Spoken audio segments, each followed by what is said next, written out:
Back after the song. Where I mean, God pear-shaped. Get the fuck out of You here. can't see my eyes unless my head is bent. You dig? We fly, no lie, you know this. Hey! Outside, Hey! showbiz. Here we go, ladies. Stay fly, no lie. And we ballin'.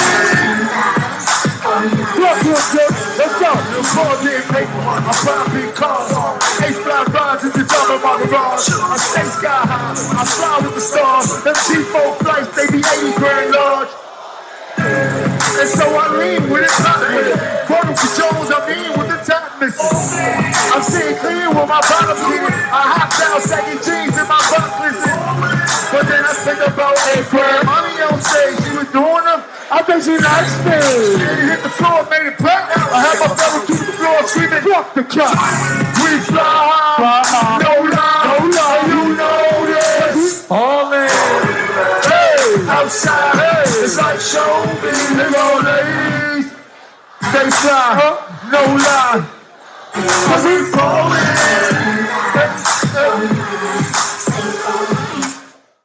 Good morning, everybody. It is Uncle Mike, and I am here with my good friend Ross Ben for episode number 11 of From the 40th Parallel. And we got Ballin' in America. Ross, how are you today? Thankful. Excited. This has been highly anticipated. That it has been, and I'm letting everybody know right now, this is not just a single game which we're playing right now. This is going to be a series, right? We got a ball series coming on. Yeah. I don't think we can do this Ballin' in America justice in one episode. It wouldn't even, it wouldn't fall right. It wouldn't, we lose the ball game. So okay, we got to line this thing up to be a series. What's so great about it is there's so much pun, there's so much wordplay in with this, and the fact that there's so much wordplay in our like English lexicon is a clue, in my opinion, as to the depth of ball in our culture. The fact that so many of our words can play upon it. So what we're going to do today for all of the viewers at home is we're going to just have Ross, you're going to bring us a presentation today, and I'm going to ask questions, and I'm going to kind of go through that with you. But then how we're going to end it is I'm going to take everything, because I don't know what you're going to say. I don't know. I'm just like anyone else. I'm going to sit on the edge of my seat. And then what we're going to do, or what I'm going to do, is, because I have some ideas where I want to go with this. But what I'm going to do is I'm going to take from what I've learned from you, and I'm going to take from any maybe softballs you may have thrown me. And then that's going to be the next game in this series. Yeah. Series 11, that is. That'll be 11.11. 11.11. All right. Yeah, we'll do so that. We're going to do 11 and then look for 11.11. Yeah. So. Shoot, let's just jump right into this thing. Let's just jump right in. Give me a second. All right. Y'all see my screen, Mike? I see your screen. I only got the desktop. Yeah. And now we're opening.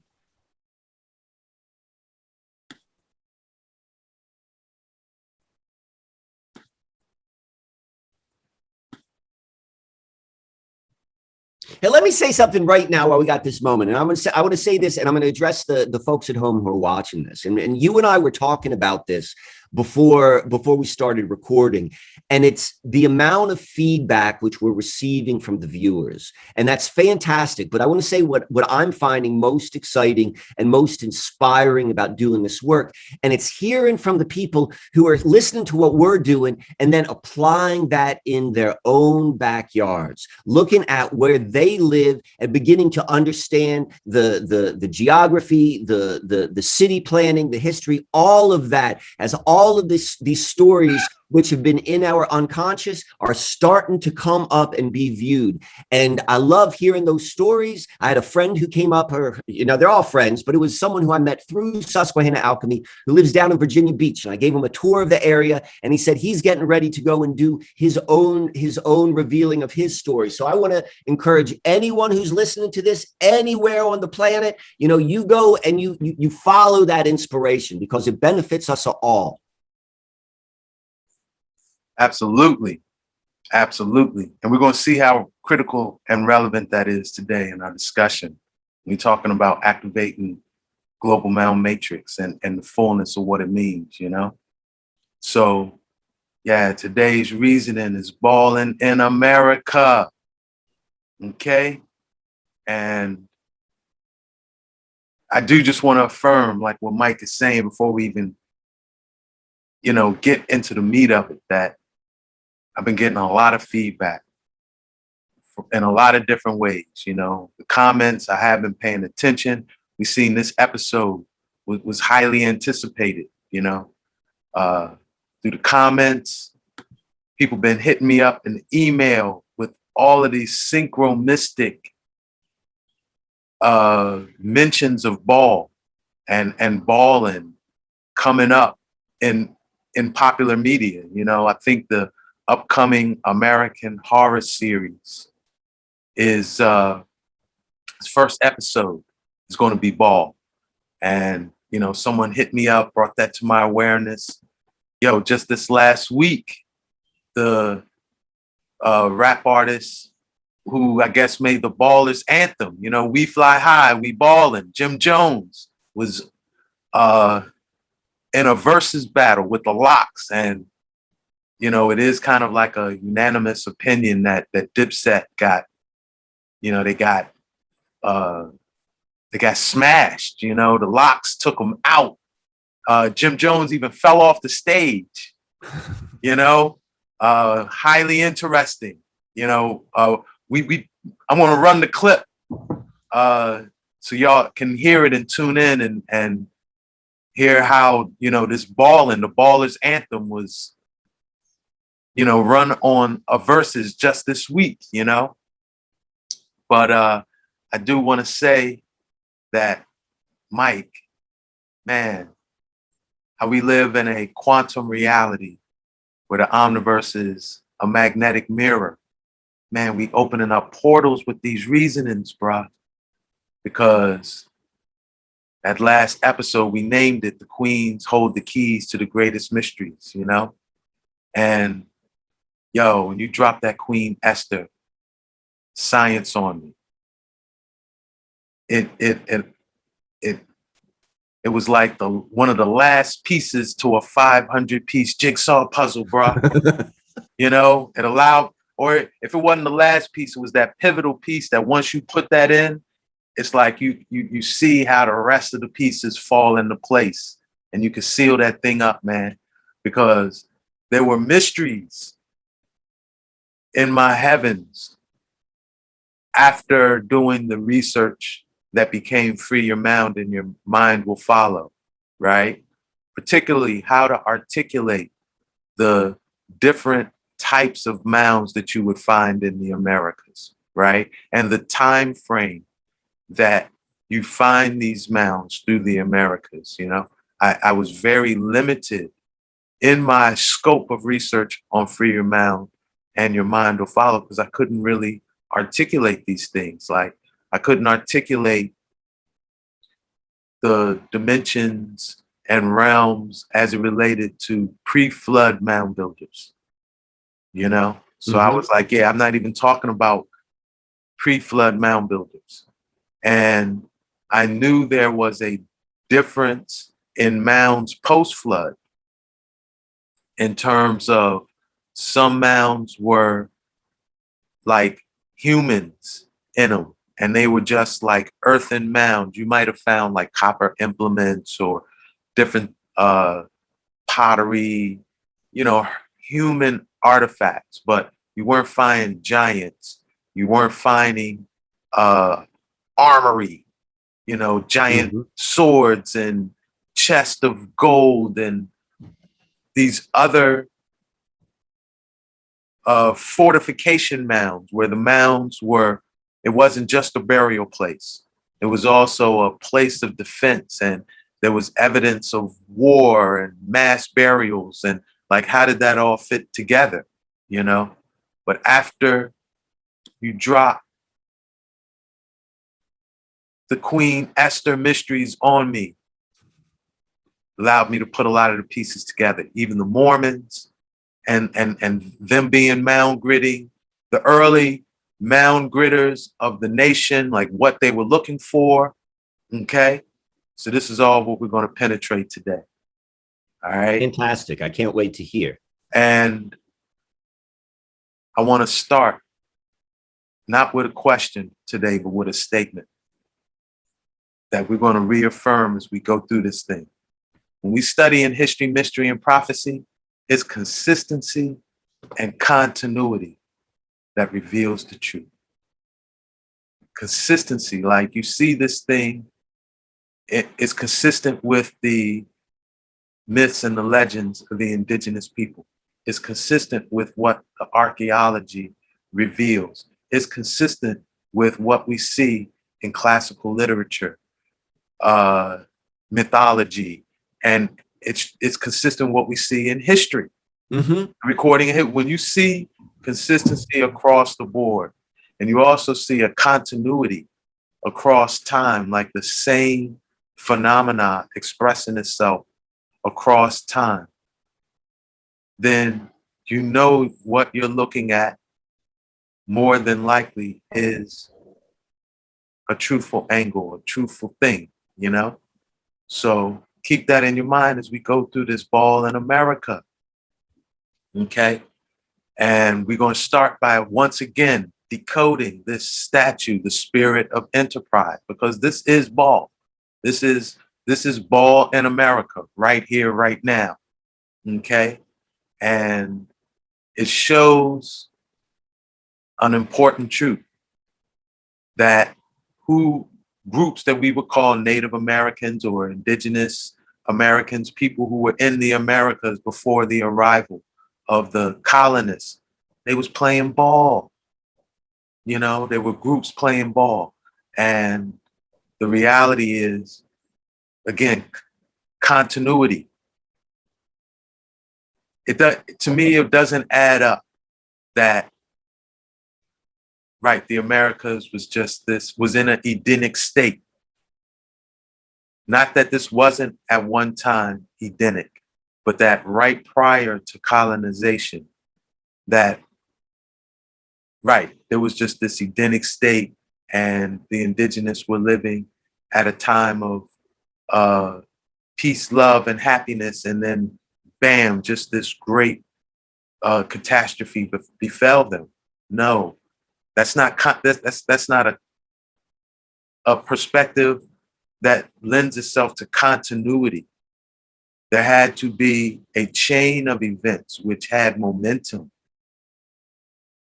that created the condition in the Americas for colonization. And what was those chain of events? What was that momentum?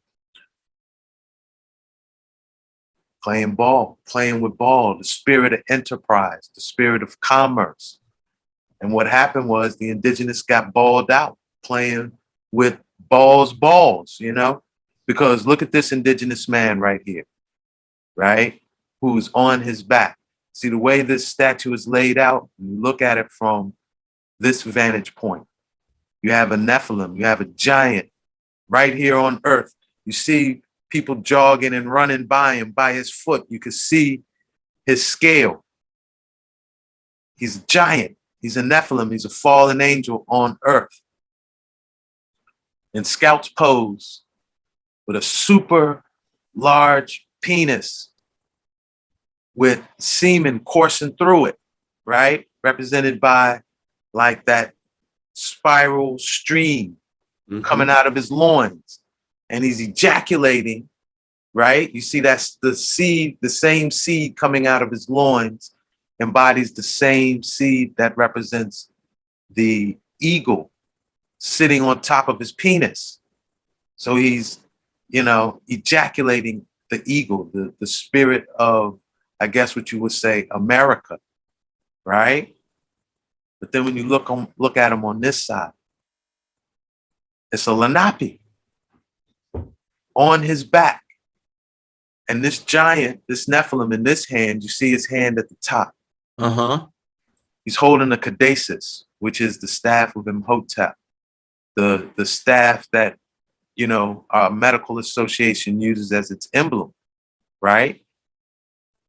But the serpents have left the caduceus. The intertwining serpents have left the caduceus. One serpent is wrapped around the giant himself. That's what you see engulfing his waist and his back area, right? The other serpent is wrapped around the midsection, the stomach of this Lenape who's on his back. And we see that what was the seed on the other side is his hair, his locks. On this side, right? Right. You see that his legs, he has an apron, right? We know the apron is significant in terms of Masonic symbology. And we see that in that John Smith map. Is that, am I correct? You're Right. absolutely correct. That there was, again, this parallel of giving some indigenous Masonic apparel. So he has an apron on. And you see the eagle is resting on top of his legs. But where are his hands going, Mike? They are, where are the hands? His hands are going up. He's holding his arms up. Let me see if I got one that shows it. Well, there, you see his arms are going up into the... So what does that mean he's doing? What is he doing, Mike, with his hands? I don't know. You tell me. He's playing with the giant's balls, bruh. Playing ball. He's playing with his balls. He's playing with his balls. You're absolutely right. I thought you were going to say he was fisting them. So, like, I was just waiting to hear where you're going to go. Nah, he's playing with his balls, man. So, this the symbology in this statue, the spirit of enterprise. It really tells the state of the indigenous. They got balled out playing with balls. And, you know, when we think about the sports industry today, as this thing, I'm telling you, has profound implications, bruh. You know, this thing with ball. And like I said, we can't get all into, we're not even going to really penetrate, like, on a cosmological level, who is ball today. We're going to just look at him really as ball's historical presence in the Americas. But again, continuity is important, man. Continuity and consistency. And this is something we have spoken on in the Great Mystery Philadelphia, that when you study the public art of this city and you decode it using the language of the muses, one thing is very clear, man. The people orchestrating ball in America today, you know, whoever you want to call them, whatever, you know, I could definitely say the artists who are inspired by these works tend to be have some affiliation with the Rosy Cross. We could say that. Okay. But from their perspective, they're telling us that the clash of the Titans continues. Okay. And Follywood, man, has done such a great job on our mind, because when I know for my generation, if I say the clash of the Titans continues, what comes to their mind is the claymation movie, you know, with the little owl and Medusa. I remember watching that in 6th grade. I remember watching that. That was part of our 6th grade, like, special treat. We got to see that in class. Yeah. So, yeah, man, that's what comes to mind, you know? And I know they even have updated versions for the later generations, right? But what we have to understand is that the Greek sources where they draw the what they call the Clash of the Titans, particularly Hesiod, it's a recording of Kemetic history. of the wars that went on in the Nile Valley, ancient Kemet.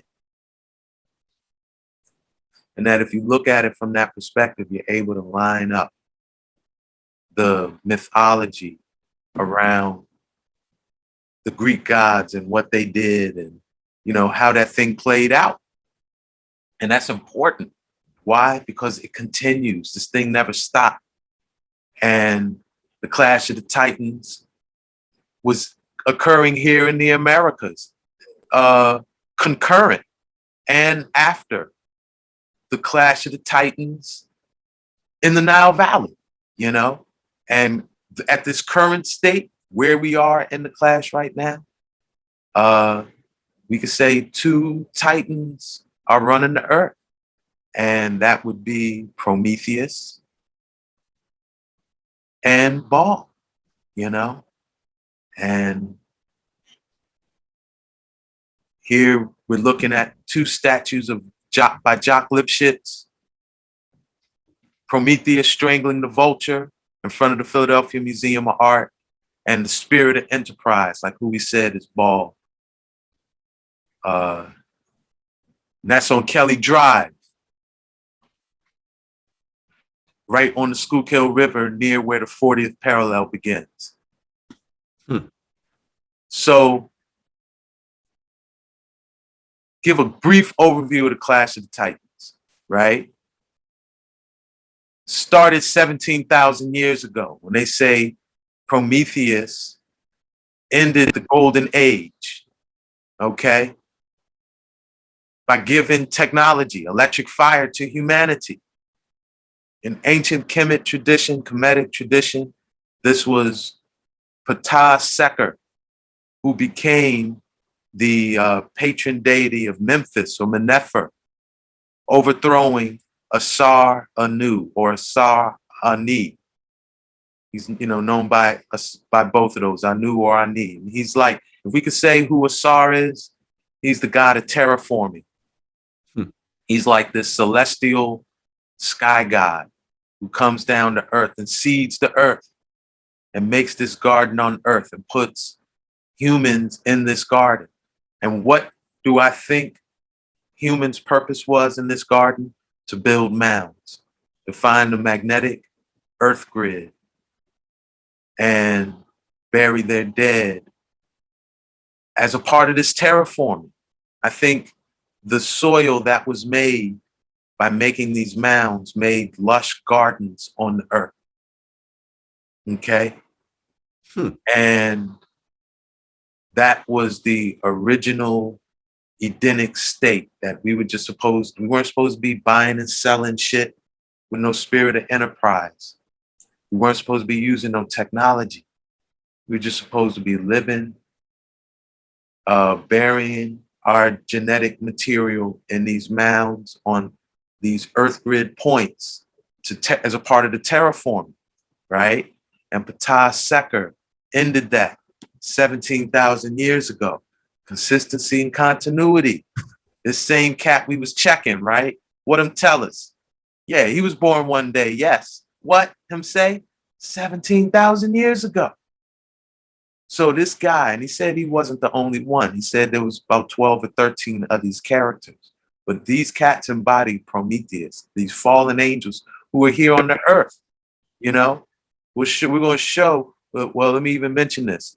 Clash of the Titans continues. The Olympians, the ones who like wanted to reinstitute that primordial Asarian way of life. They're minimized and put in a pediment. This triangular figure you see on buildings, they're called pediments. And usually the deities you see in pediments, there's an impediment, just their placement and in relation to where you are. You don't have access. It's hard to see the details of them. You don't have no direct and personal physical, it's almost impossible because they're in this pediment for you to have access to them, right? That's in contrast to the fallen angels, the Nephilim, who are big And right here on earth, you could touch them. Look at my man's foot in relation to the people in the background to him. You know, they're right here. Like this character right here. So can you walk me through again, who is in the pediment? We'll get into that. Okay. All right, just know right now it's the Olympian gods. So is it fair to say this? I'm thinking about this like pediment kind of like a prison? Is that a way to think Exactly, of this? exactly. It's exactly what it is. And so what it is that like our gods have become, or when I say our gods, the deities that more than likely, if they had dominion over what occurred on the planet, it would be more aligned with the best intentions of humanity. Okay. But now they're pie in the sky. We just got to pray for their pie in the sky. Give us some grace and mercy from heaven. That's our relationship, you know. We're going to get into the whys of it, but yeah, that's what the impediment. That's what them being an impediment embodies. That we don't have direct and personal access with them like we do these characters. Mm-hmm.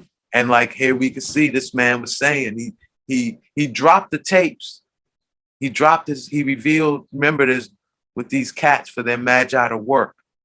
There can't be no secrets, only mysteries. Mm-hmm. Because then it has to be up to you to use your own free will, decipher their plans and their intentions and how it fits in consistently and continuously, I hope I said that right, with what we see and what history is, you know, played out. So here's this guy who's, like I said, he's not the only one, but they embody Prometheus, these givers of technology who have some association with the underworld, the Titans, the Nephilim, fallen angels who appear to be manipulating the arc of space-time, manipulating timelines. That's Prometheus means forethought.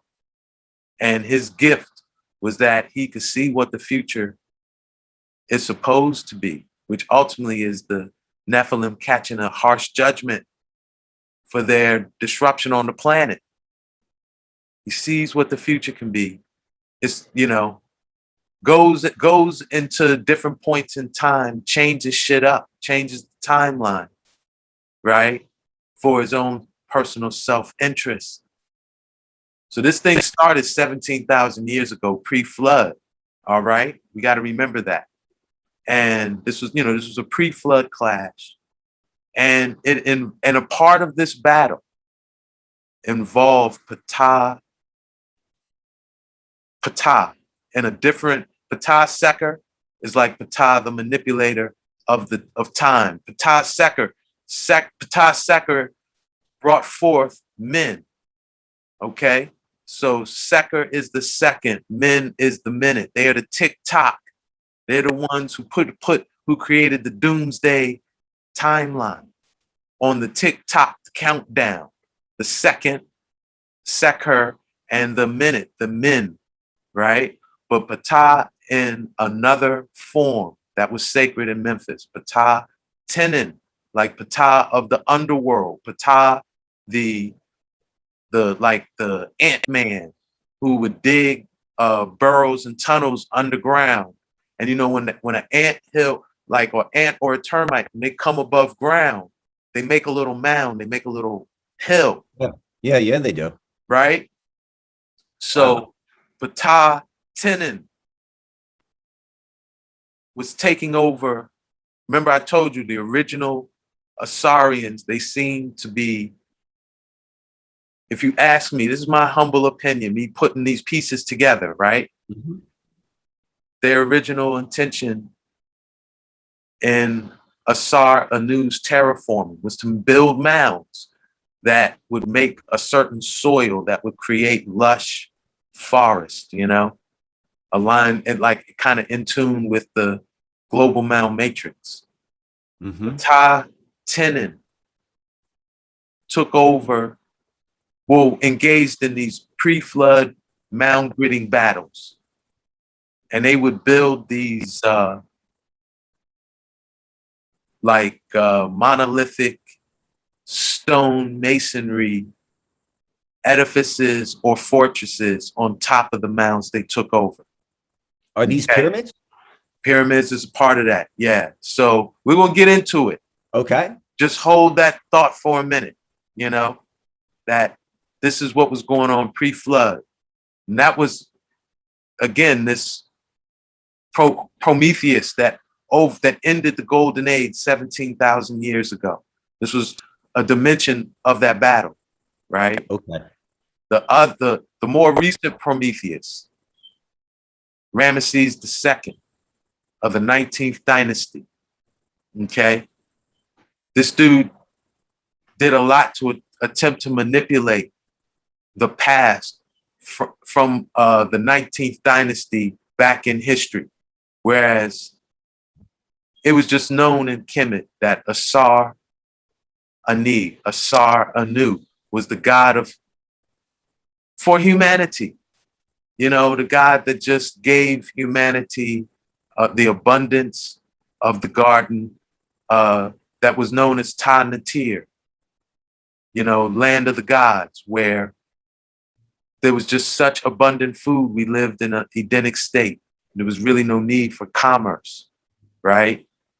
So this Can I make a quick comment? So I have had an idea which has been popping in my head for the last day or two, but it's this idea, like we hear a lot in just regular terminology of like the animal kingdom, or even you talk about people, but it's the word apex predator. You know, there's like at the top of the food chain, there's the ultimate predator. And what I've been asking myself, I'm like, how come I haven't heard about the apex nurturer? Who is the apex nurturer? And as you're describing Ptah's I don't want to say nemesis, but like it sounds like an apex nurturer. Like, you know, this is a different Yes. Asar sounds like to me like that's how I'm kind of framing it up. Is that a fair way to do it? Would you say? It's an excellent way of saying it. It's an excellent way of saying it, you know, that we know if we had a cottage of wood and a garden of food, running water to anoint our mood, yeah, we'd be in that Edenic state, man. Yeah. And we know that's the original way. And we know it in our DNA. It ain't nothing. Nobody got to tell you for real, but then somewhere the programming got hijacked. Yeah. Right. And this thing happened before the Great Flood. It didn't. You know, this thing is consistent and continuous from that point. But to bring it a little more relevant to these, again, the clash of the Titans, right? Ramesses II, he attempted a big timeline manipulation by creating a temple known as the Asarian at a place in the Nile Valley known as Abydos or Abju. And this is Asar's holy city within the Nile Valley, okay? And he named this temple the Osirian. So this is supposed to be a temple for Osiris or Asar, right? But he made the king's list that were on the walls of the Asarian go from Ptah straight to him. And so it was like an attempt to say, hey, even though Asar is a blessed neter, a blessed God, he wasn't the first. Ptah was. And Ptah, the lineage of kings from the first dynasty to this 19th dynasty, it runs straight from Ptah to me. And he excluded pharaohs or leaders who attempted to reestablish a Asarian way of life in the Nile Valley, particularly pharaohs of the 18th dynasty that, you know, almost kind of immediately preceded him, right? Is what you just described, is that kind of like similar in concept of the who's in the pediment? like kind Exactly. This is exactly what I'm talking about. Mm-hmm. Yes. But something else that's real significant about the Asarian is that this is the temple in the Nile Valley, one of the one and onlys, where it seems like some time lensing technology was used, because you find these glyphs, these really out of place glyphs of like airplanes and helicopters, technology that looks like it's glyphs of things that we are experiencing on the here and now of the timeline we're on. Yeah. Okay. And why that is important is because Ramesses II more than likely had time lensing technology that allowed him to see the future and manipulate things to put us on this current timeline. Okay. And that's why he, on his temple and his temple alone, you find glyphs of helicopters and shit, you know? So this man is the embodiment of like the second Prometheus, the resurrection of Prometheus. What else is very significant is that Ramesses II, out of all 30-something dynasties of the Nile Valley, this man was the baller of all ballers. There's never been a baller on planet Earth who balled his game like Ramesses II. This man had temples all over the world. He had the biggest statues, the temple at Abu Simbel with him. This is him at Thebes. He took over, he put big ass statues for himself where Amen, the Asarian order, these, you know, Asarians were, yeah, he like put his biggest statues where the Asarian holy cities were. I told you he built the Asarian in Abydos, which was the holy city of Asar. This man had a worldwide empire. He was the baller of all ballers. Okay. Does this tie into like what we see at Baalbek, like those huge doors? I'm gonna show you the relationship. It's not all right. So sit on my seat. Yeah, man. Nah, give thanks. Stay with me. All right. So now there were 5, like a big, again, to kind of summarize the Clash of the Titans, 5 main rebels who overthrew Aranos, who was again Asar Ani, the Asar of the heavens that comes down and seeds Edenic earth, right? And in Kemet, those 5 rebels would be Khnum, Ptah, who I already mentioned, Men, Set, and Harishath. Khnum. Can we just go back to that slide one moment? Yeah. So I want to make an observation or comment to the folks at home, more so for them than you. And it's like to notice the character on the far right from what you're viewing with the erect penis.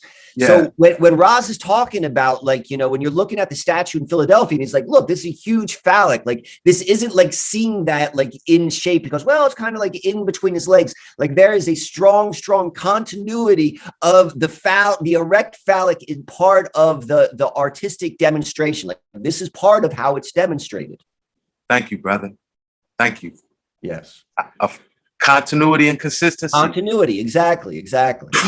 Okay, so Khnum, this dude was in the Nile Valley. Khnum is the DNA manipulator and giant maker. Okay, and Khnum actually, the order of Khnum worked for both the Asarians and the forces of Ptah. Okay, just like in the Titanomachy, the Olympians were able to get the giants to help them overthrow their fellow Titans. Okay, Set is basically the god of scarcity and drought and famine. The first order Set, the oldest order of Set, built a dam in Kerma to block off the Nile and create scarcity throughout the whole Nile Valley. And made everyone pay tribute to Set to get water turned on. This is how Set ruled. Men is the metallurgist and the weapon maker. He's the founder of Memphis or Menempor. Okay, he is the like him and Ptah work hand in hand, just like how to say in the mythology that Prometheus gave humanity technology and electric fire, So even though Memphis and Menempor were named after men, Ptah in multiple forms, Ptah Seker or Ptah Tenin, they were the patron gods of Memphis. Okay. And again, this battle, it started even before Pharaonic dynastic Kemet, when Set created a kingdom called Taseti around 4200 BC.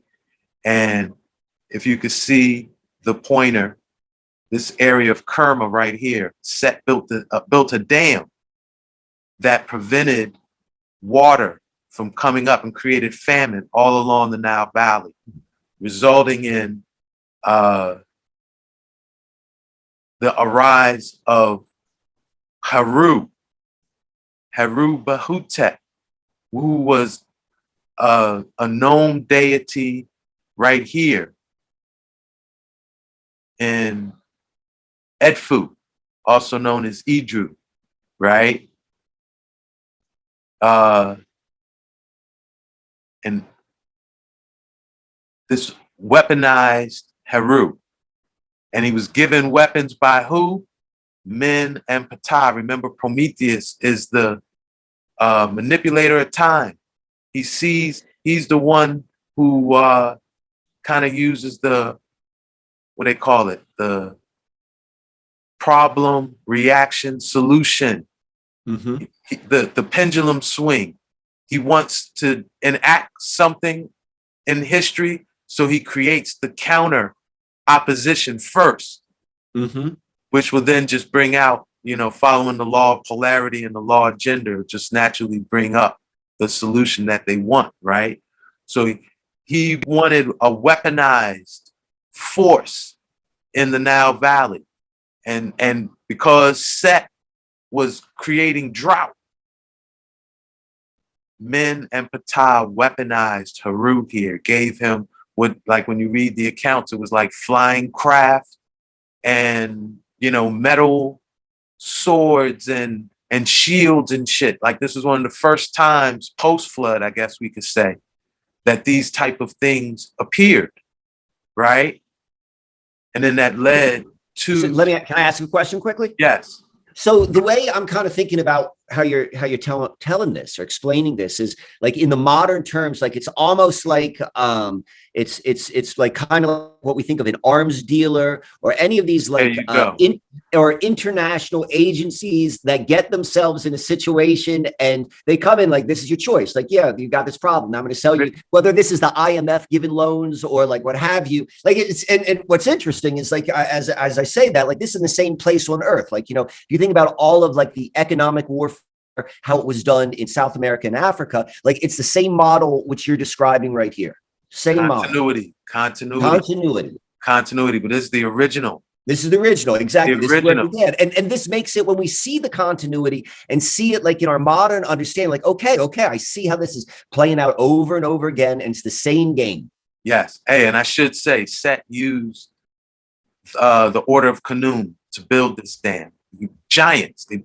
He used these giants to move monolithic rock to build this dam. I'm gonna mention that before we head on, because, right, like you say, these same original warmongers, the Order of Ptah, the Order of Men, they leveraged this weaponized, now they got a weaponized force in the Nile Valley. And they leveraged that to found what we know of as dynastic Kemet. Okay. The first pharaohs, who was Menes, Aha of Memphis. This was Men and Ptah's home base right here. And they used the order of Set, whose base Avarice was right here. They dammed up what was known in antiquity as the Western Nile, is known in like archaeological Saharan research as the Irarha River right here. Okay, the Assyrians. This is Ta Natir. This is Asar's Sahara. It was much lusher. This was how the Sahara looked, what, 17,000 years ago, before Prometheus and Set probably, dried it up and made it the desert we know of as today. But, Lake Chad was mega Chad. There was a large lake here coming off of mountain ranges along this Mauritanian coast. But there was also what is known as the Western Nile. And Men, Set, and Ptah dammed it up and cut it off. And what that did was now it made this was Asar's original homeland. Asar's original capital was Napata and Meru in Nubia, right? Thebes was their capital in the Nile Valley, in Kemet, or Egypt proper, along with Asar having another holy center here at Abydos. This is where Ramesses II of the 19th dynasty made the Osirian temple, at that timeline manipulating temple I told you about, right? Mm-hmm. So when they blocked off the Arara River, that made all navigation and trade that the Nubians wanted to have with another holy center that they had, which was here in West Africa. Now they were cut off by waterways, and they had to go through the Nile and into the Mediterranean, sail out of the Mediterranean and come around. So that's really the significance of the first dynasty, and why that, like, the founding of Memphis here gave them the leverage to basically control the world, Mm-hmm. And that's how it was for the first 7 dynasties. Okay. Then you had this other netter pop up in history. His name is Hereshaph. He's one of the other titans. Okay. His position in the Nile Valley, he ruled this nome right here, which was a very important nome. It was the 20th nome. Let me see, I think I got that information. Let me go to that slide. Yeah, it was the 20th nome, known as Henen Nuset. And it was important for a couple of reasons. One, it had one of the last lakes of the drying Sahara. And it was also very close to, like, the Red Sea. Okay? So this nome, the 20th nome, was where shipbuilders, canal builders of the Nile Valley were centered. And they were the ones who managed the trade coming out of the Red Sea, which they would then connect by canalways to the Nile, and then they could sail up to the Mediterranean. Okay, so this is like the Suez Canal, ancient time, right? A canal that connects the Red Sea to the Mediterranean. After the 7th dynasty, all right, that's just kind of talking about, right, because the lake was important too, because it provided water to fill the canal, so like this was an important commerce, trade, business, enterprise known in the Nile Valley. Okay. And the nome, the deity of that nome, again, his name was Hereshaph. This is him right here. Okay. And he came to power for a very brief period of time in the Nile Valley. It's known as the first intermediate period. Okay, compared to the previous 7 gnomes, it was a short era. The 7th and 8th and 9th dynasties. Okay. And basically what happened, those first 7 kingdoms of dynasties of Ptah, Men, and up out of Memphis, their power collapsed. And it was almost like every gnome for himself type of power grab, like feudal power grabs, right? And because Harishaf, one had ships and had that extra advantage of being able to move troops quickly by waterway, right? This is the beginning of Navy battles and all of this thing, right? People of the sea battles, and moving weaponry and troops by naval fleet, was able to basically take over all of Lower Kemet, all of the lower Nile Valley. So from the 20th Nome up through the Delta and Mediterranean, okay? And they were wild boys. You know, their rule was a time of like plunder and chaos and destabilization, pirate rule in the Nile Valley. Manetho said there were 70 pharaohs who each ruled for 70 days, you know?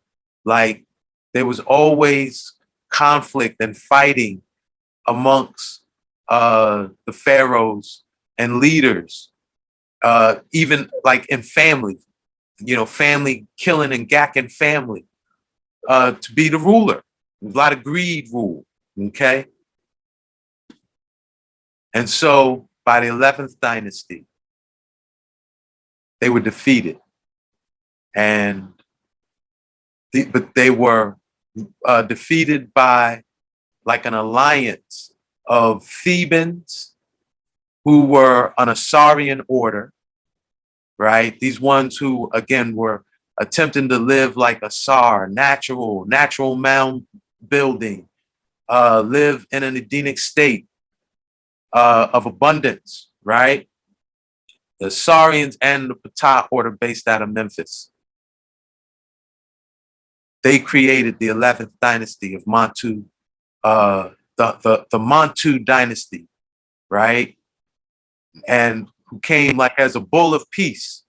And they kicked the order, the 11th dynasty, the 5 pharaohs of the 11th dynasty, they waged an expulsion campaign to kick any relation to the order of Harishaf and their priesthood out of the Nile Valley, okay? But like if you kick seafarers out of one land, what are they going to do? Just sail to another. They're going to sail to another, bro, and that's what they did.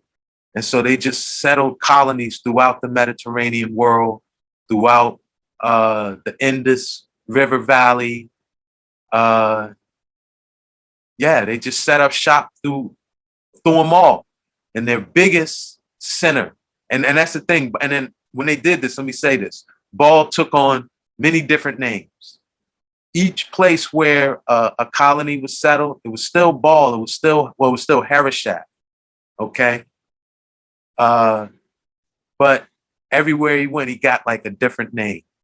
Okay, the 2 biggest names we would know him by in Greek mythology, Greek and Roman mythologies, Hercules. Baal is Hercules. Harishaf is Hercules. But in the Mediterranean world, he got the name Baal because Baal, his biggest center was known as Baalbek, and Harishaf was the lord of Baalbek. And so in Hebrew and a lot of other Semitic tongues, he was known as Baal or Bel, Belus. Okay, this is all reference to this guy. All right. So now he was asking Mike. He was like, "Yo, who are them cats? Who are them cats in the pediment that we don't have access to? They pie in the sky now, right? Mm-hmm. These were the Olympians. And you could say they were the upholders of Ma'at, which is basically omniversal law, right? And the love force, the magnetic omniversal love frequency that you could tap into when you're aligned with omniversal law, right? That's what Ma'at is. And these were the ones who you would say were the upholders of Ma'at and the resurrectors of Asar, the ones who wanted the Asarian way reinstituted in the Nile Valley. Okay? Amun Ra, who's the cat in the corner, the lawgiver. You see he got the 2 tablets as his crown, because Ames the first is the biblical Moses, the founder of the 18th dynasty, who was coming to reestablish Amun Ra. Again, consistency and continuity. Whatever lens of history that you use, that thing has to be consistent across Greek mythology, biblical history, and then just straight up archaeological historical evidence. Okay, so these Olympians, the Olympians of Greek mythology are like the patriarchs and Israel of the Old Testament. You know, it's the same thing. That's for another episode, though, right? But I did just want to point that out. But you got Mut, who's the black vulture. Consistency and continuity. We already talked about the black vulture and their relevance, you know. And as far as the Moors, that being the emblem of the Moors, this is the root.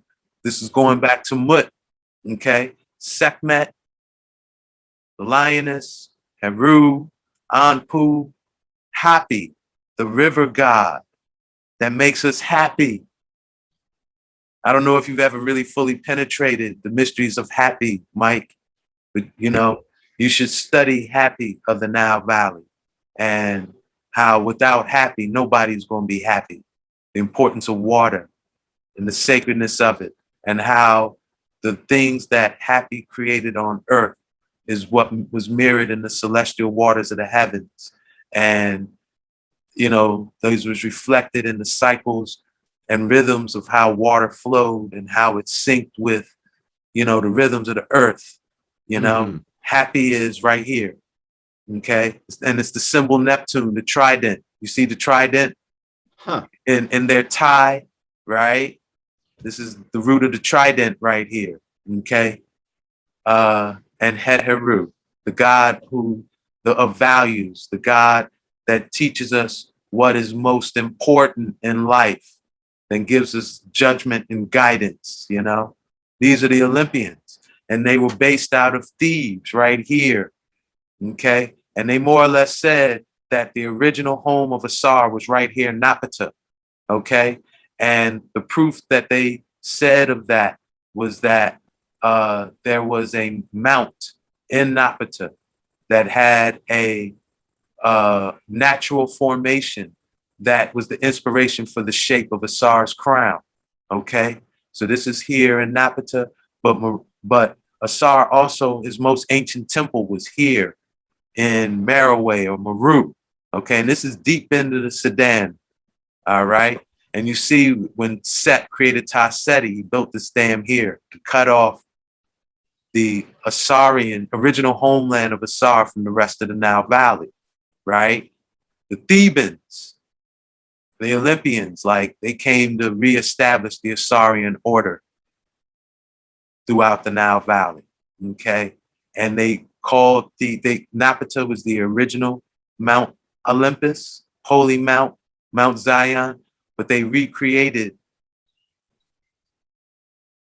Ipet Isut was what they called it. You know, the most sacred of mounds or the most sacred of lands here in Thebes. And then a third Ipet Isut was created in the Grecian Isles. Okay, so many people want to say like that's Mount Olympus. That's the third copy of the original mount.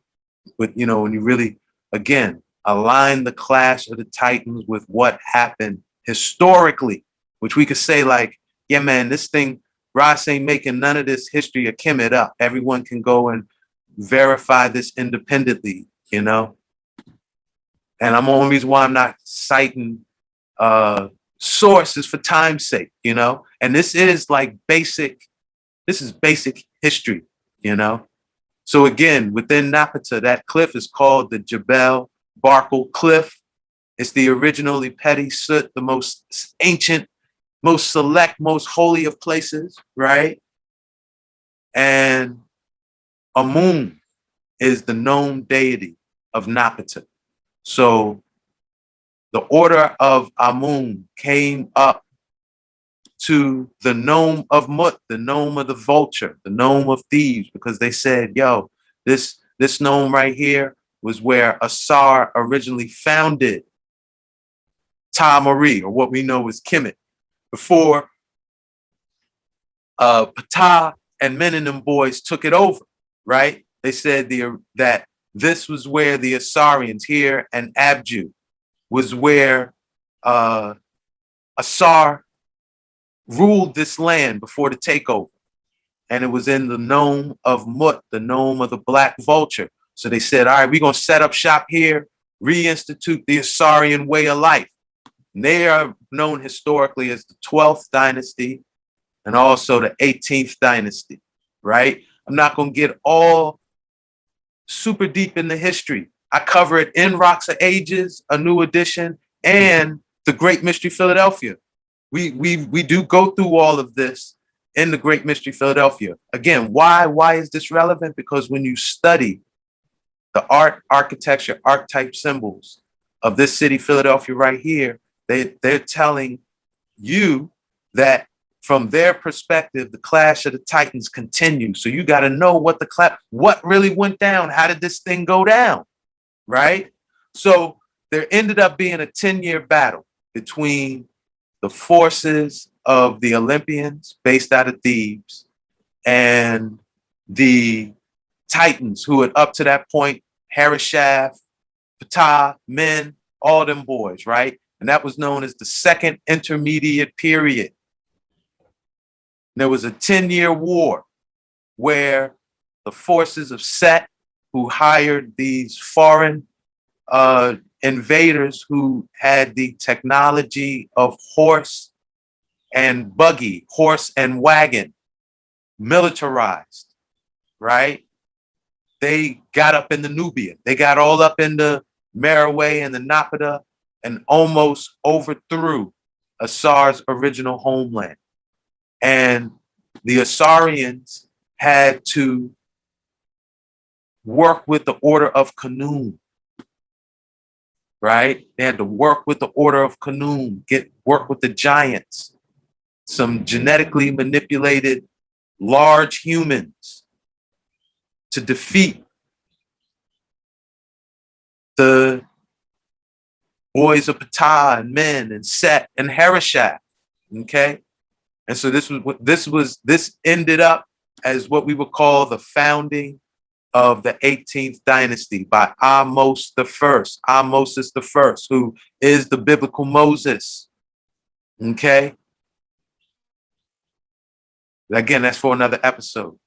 So when the 18th dynasty came into being and the Thebans came into being, they did some things, the consequences of which, the pendulum swing of which, the Prometheus, he who sees the future and manipulates historic timelines, which has a lot to do with what we see today in history.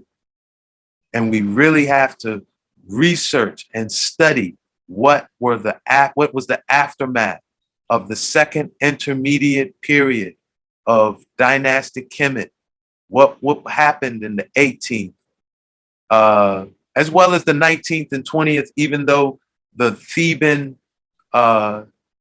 Thebans were in power after the 18th dynasty, they were really manipulated in the 19th dynasty by Ramesses II. I told you that. He was the baller of ballers. He did a lot of wild shit. But essentially, he got the Thebans to play ball. They became ballers.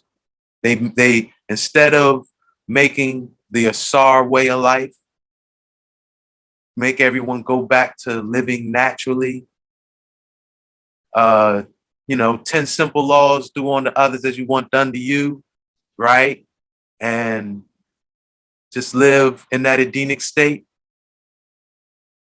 It got caught up on the commerce and the world trade and the spirit of enterprise, taking people over and conquering others and enslaving others and commerce as a way of life, So let me ask you a question just to clarify. So Yeah.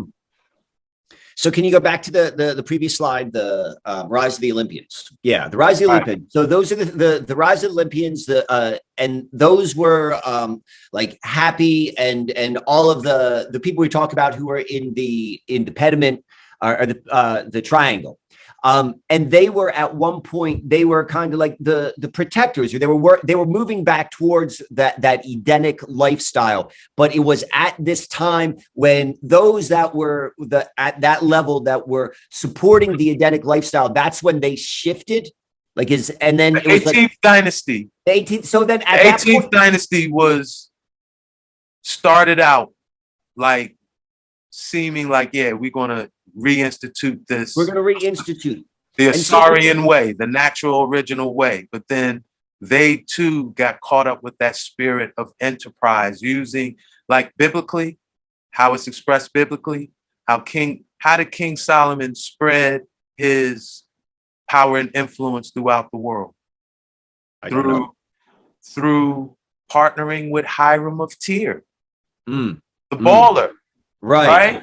So, but here's my question. So is this like at this point when that like shift happened, the rise of the Olympians to the enterprising way, like was there no longer like I say, that was from the 18th. So the 18th dynasty were like the Olympians. And you could say for much of the 18th dynasty, the reinstitution of the original Assyrian way was their vision and intention, right?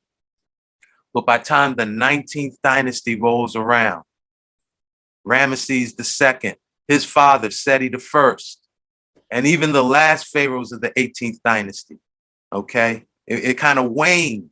They was ballers. They was playing ball. We'll get into it. Has it ever come back? Is my question. Has it ever come back? The fighting for the Edenic way of life, well, what or has it all been? Great question. What happened? They fled to the Americas.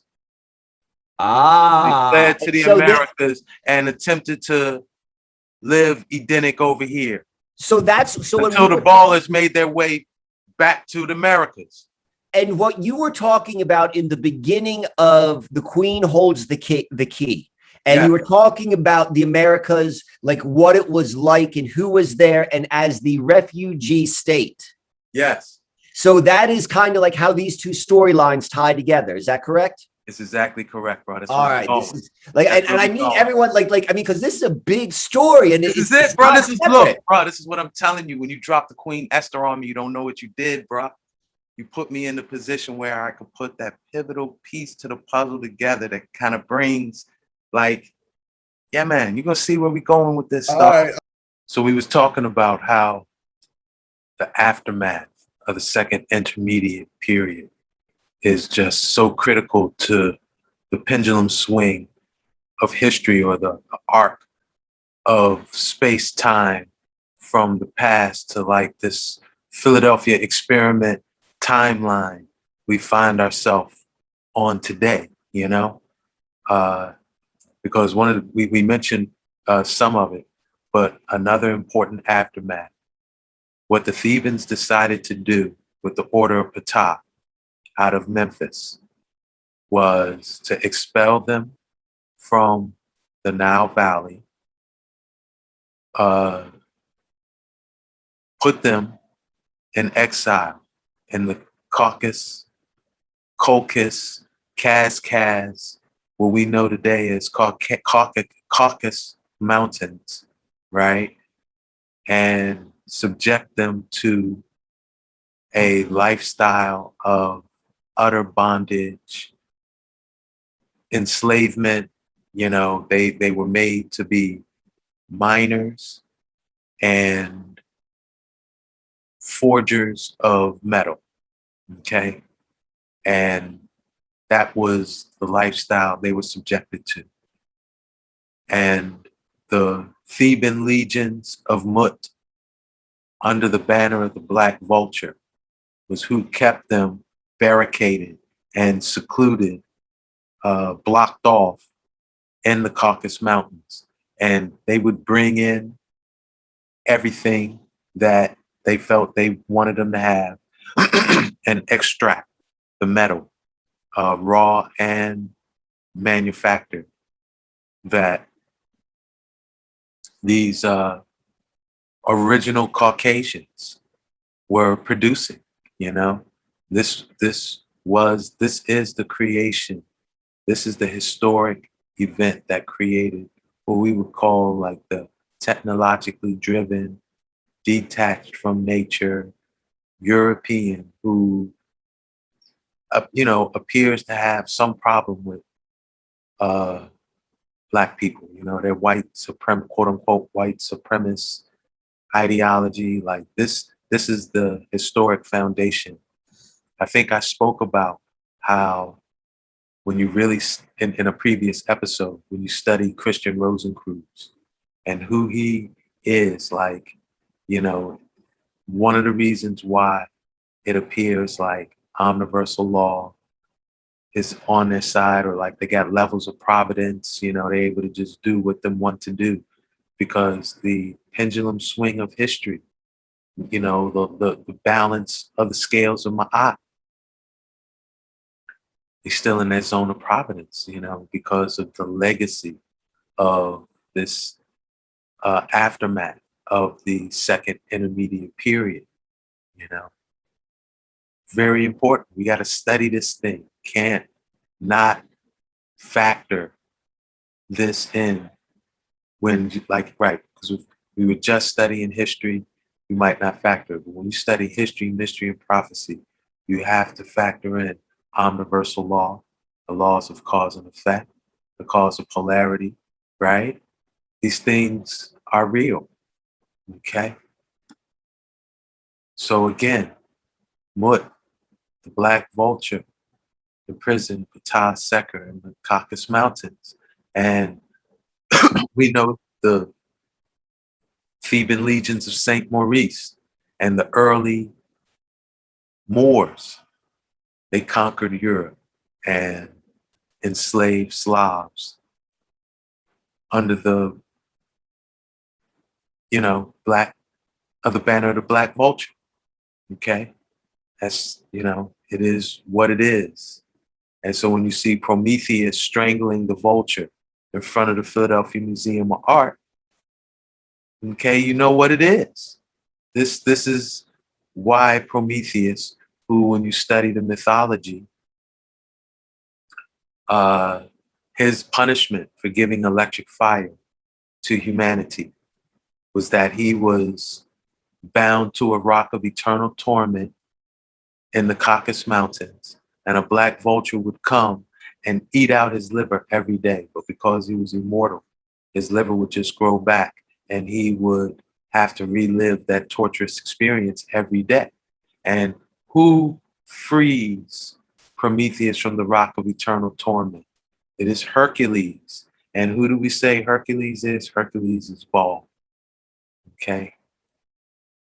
Yeah, so Hercules is Harishap. And we see the Clash of the Titans continues. That's who's here, So I do just want to mention again that while we're talking about this, right, in this context, that Hercules frees Prometheus, right? This is the embodiment of Ramesses II, this pharaoh I was telling you about, the third pharaoh of the 19th dynasty, son of Seti I, son of Set, who was the baller of ballers. He was the most ballific pharaoh that ever lived, as far as the monuments that he erected and the people he conquered and the territory, worldwide global domination that, he was responsible for. So he was Harishaf of Harishafs, but he was also a big, He built the Assyrian. He really bigged up Ptah. He took his divine lineage from Ptah straight to himself. He was involved in this time lensing technology. His technology ended up in the hands of a later baller of ballers, the one known historically as Alexander the Great, Alexander the Greek, right? And from there, Ptolemy Philadelphus, who used it in Hellenistic Greece and created what we know as the Philadelphia experiment timeline. We already covered that, but I'm bringing it back to its Kemetic roots, okay? In this clash of the Titans and how it continues. What do they say is humanity's fate for accepting the electric fire from Prometheus, right? We were put in the hands of Prometheus, right? So we're on the Philadelphia experiment timeline. Also, his brother Epimetheus, who's afterthought. This is the mad scientist. This is Imhotep, the high priest of Ptah out of Memphis, the doctor, the Caduceus. Remember the Caduceus the spirit of enterprise, Baal. He had the Caduceus in his hands, but the serpents had left the staff, right? So, yeah, the Epimetheus, the brother of Prometheus, is afterthought. That's like the mad scientist. Oh, I'm going to create X-ray therapy, but it, actually gave you more cancer spread throughout later on, or whatever. Like, there's always an afterthought to whatever approach is taking, the side effects, the after effects. It's, always factored afterwards, right? And then Baal, Hercules. Hercules is given rule over the fate of humanity. And that's the spirit of enterprise. So the clash of the Titans continues. And, meanwhile, again, the Olympians there, we've been balled out. We don't really have access to the Olympian gods, the gods of the Thebans, Clash of the Titans is continuing, okay? So again, let's get into Baal. Like we said, Hercules is Baal. And that these were the ship makers, sailors, canal makers, right? And they spread throughout Mediterranean world, Eurasia, okay? And wherever they went, Harishath, Baal, they got different names, okay? In Babylon, it was known as Marduk and Moloch. Phoenicians called them Melkart, right? Yoruba, they called them Shango, okay? It's known by many names, many people, okay?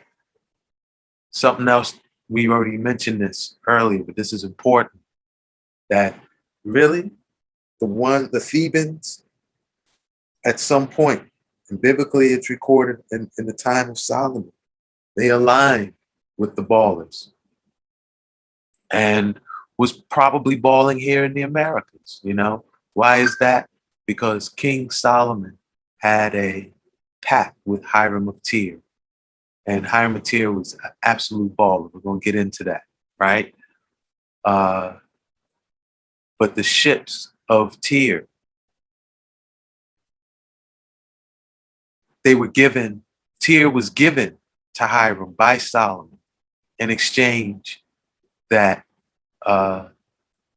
Solomon's priests could ride on the ships of Tyre. Okay, we covered that in another episode on the Queens. Hold the key. We already covered that. Solomon gave Hiram choice port cities in the Mediterranean, right?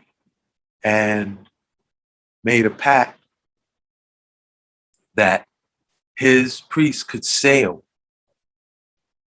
with Hiram and the ships of Tyre, and that they had a fleet of Tarshish. Tarshish is the Rock of Gibraltar, which was known as the Pillar of Hercules, right? This is like these ship makers, they had important ports. Tyre was an important port because anything coming up the Nile could then be shipped across the Mediterranean and then link with these fleets of Tarshish that would go on these 3-year sails. They would leave the Rock of Gibraltar and go on 3-year sails and come back with all kinds of gold and this, that, and the other, right? So, yeah, this is showing that from a long time, we would say at least 900 BC, after the Great Flood and after the ballers of pre-flood battles between Assar and Ptah, right? About 900 ballers were making their way back into the Americas, okay? Reaffirming that is when we study Carthage, the Carthaginians, and who founded Carthage and their relationship to Tarshish and the Americas, okay? So Carthage, even though it's kind of remembered for its super masculine kings like Hannibal, right? Carthage was founded by a woman who, ironically, name is Elisa, you know? Here we go, like, and she had a sister named Anna Ball, Annabelle, okay? Her Elisa, the founder of Carthage, she had a sister named Anna. So Mike, bam, I know you're on mute, but yo, here we go. An echo of that frozen archetypes that you had tuned into being important to solving the greater mysteries of the Susquehanna in this region, okay?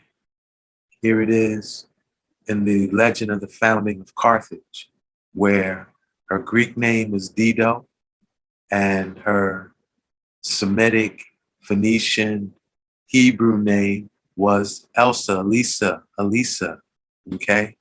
And the Greek name Dido is supposed to come from the same root as David, right? The root of Solomon and David, right? Saying that she's like of that bloodline. She's the beloved.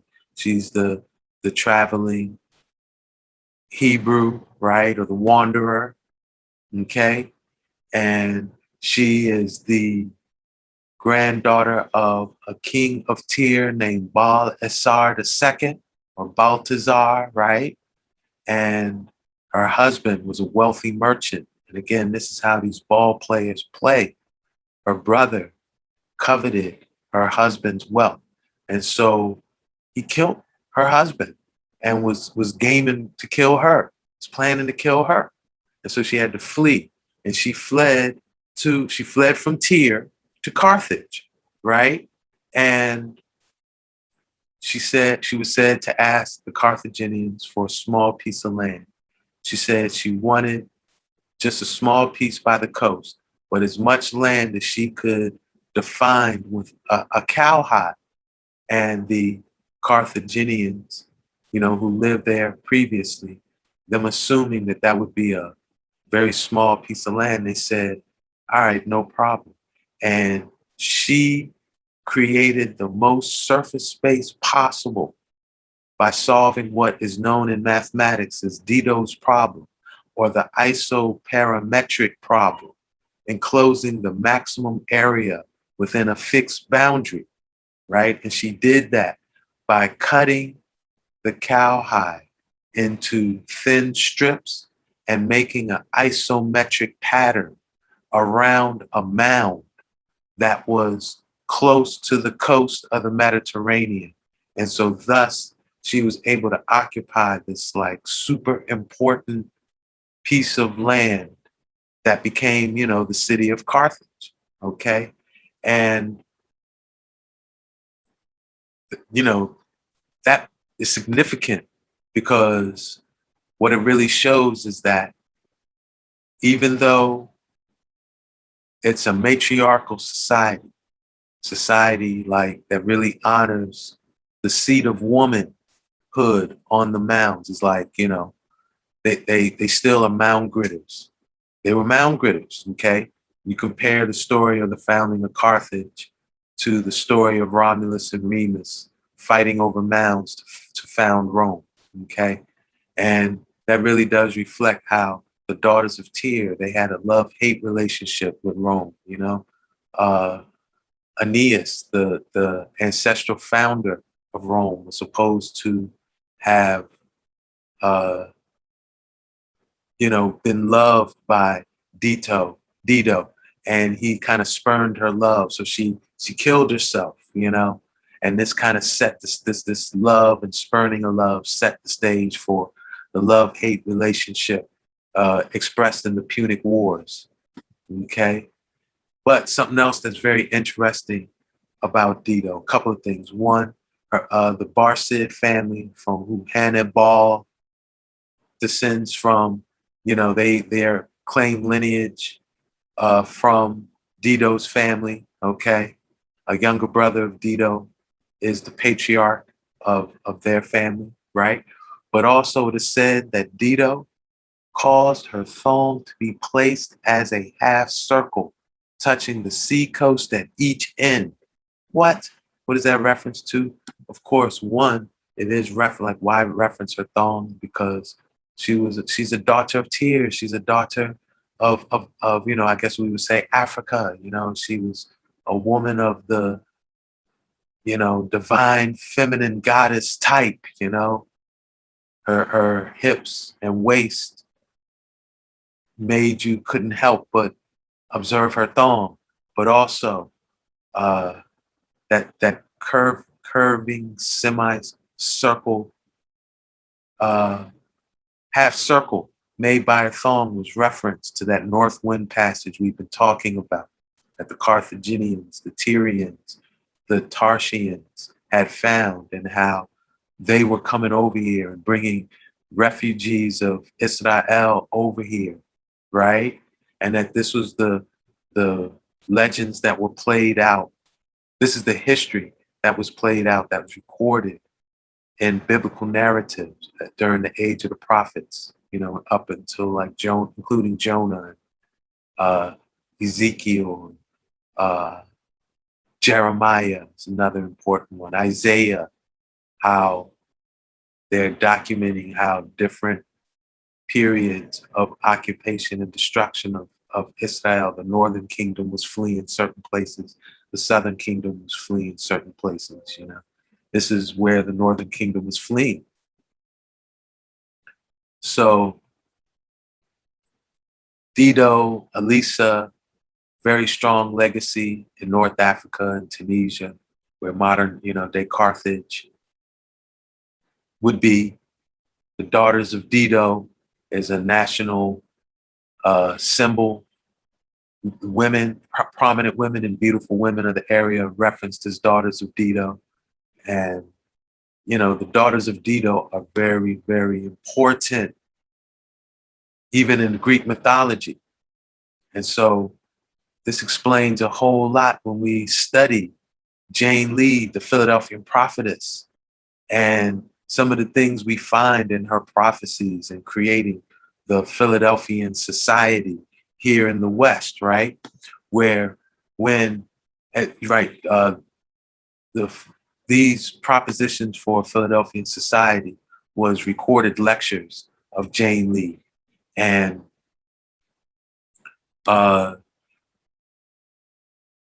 it comes to a question and answer point. And different ones ask Jane Lead, hey, what are some of the scriptures that inspire this creation of the Philadelphian society? Now, in my humble opinion, if you're creating a Philadelphian society and some scriptures are inspiring you, the first scripture that will come to my mind would be the prophecy of the Church of Philadelphia, Revelations chapter 3. But that's not the prophecies that Jane Lead speaks to, okay? When she answered that question, She said, there are some scriptures brought to my mind as the prophetical passage in the 45th Psalm. The daughter of tears shall be there with a gift.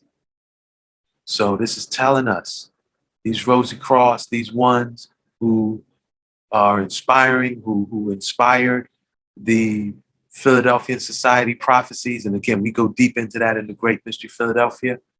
Yeah, they came here looking for the daughters of Tyr, the daughters of Dido, the daughters of Elsa, right? The other prophecy she references, that also in the prophet Isaiah, surely the ships of Tarshish shall wait to bring their sons from afar, their silver and gold with them. We already talked about Tarshish being Gibraltar, right? These is the prophecies that is inspiring Jane Lee, the Philadelphian prophetess, to proclaim this Philadelphian society being created in the West.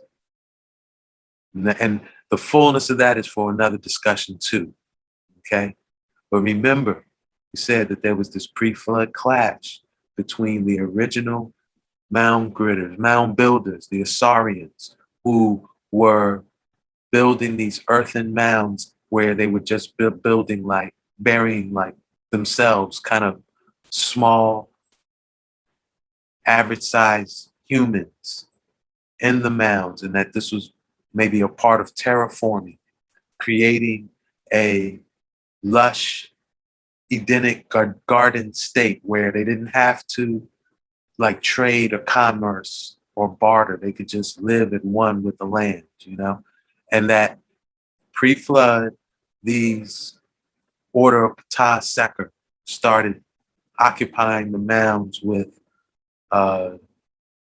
right, they were burying giants in them. They were building fortifications on them. They were building edifices and other like towers of power on them. And that there was like this pre-flood mound gritting battle, okay? Well, the daughters of Dido, the daughters of Tyr, them being here with a gift, yeah, the gift they had is that ballers, these Carthaginians, they were ballers. They began mound gritting here in the Americas again.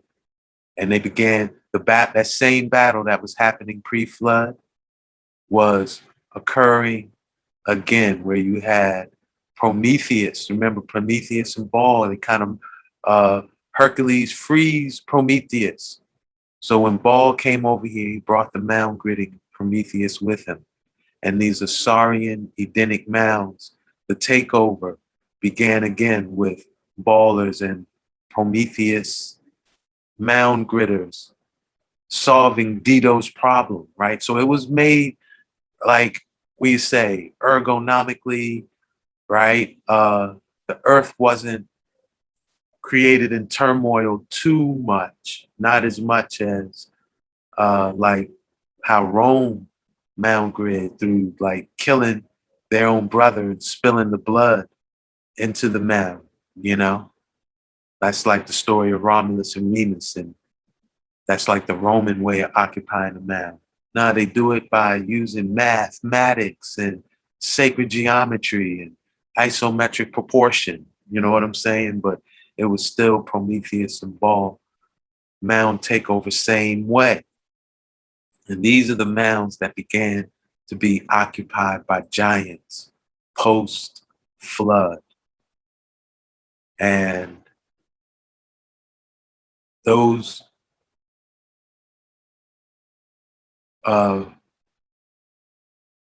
people, they you know, began to be, they were known, they didn't call themselves these, but who they are known as historically are the Adena and the Susquehanna. Okay, these are the two cultures where we could say they were mound builders, they were mound gritters, but they were also giants. And they were also very concerned with trade, transatlantic trade, having trade routes to the Atlantic coast into the interior. And that was a big motivator of, you know, both of these groups, okay? And because of that trade and commerce, they had other indigenous natives who, even though they're mound gritty, they may not have been had giants in their mounds, right? They were still ballers nonetheless. And those would be the Mingways, the Mingos, as well as the Haudenosaunee, who are known historically as the Iroquois. These were ballers in America, okay? These were the daughters of Dido that came over with that wave of Carthaginians and Tarshishians after the founding of Carthage, and through solving Dido's problem, isometric proportion occupied the mounds of the Americas. Remember, in previous episodes, we said the Lenape the word, not Lenape, Algonquin, the language family, Algonquin, comes from the word Alajuanek, which means, a language that comes together from distant places, many different places. And there's several migratory waves that made up who we would call the Algonquin people. That there's this root stock that's been in the Americas for at least 13,000 years, right? Descended from what we would call that legend land of Atlantis, pre-flood lands, right? The ones who put the Abugida, the pre-Babel language that Ge'ez and Tamil are most aligned with, most ancient of tongues, because Algonquin is an Abugida, that's its classification. The root people that had that Algonquin Abugida root, first people seeking refuge in this area, right? Then there was a wave who we would call the Mississippian mound builders. They started coming around 1500 BC from the Mississippi Valley, Mississippi and the plains of the Americas. They're known as the Yamasee, okay? Remember we said this wave came, right? Then there was a next wave that came around 750, 500 BCE, and that these are the ones that took the northern route, okay? We've been getting consistency. We've been talking about this, right?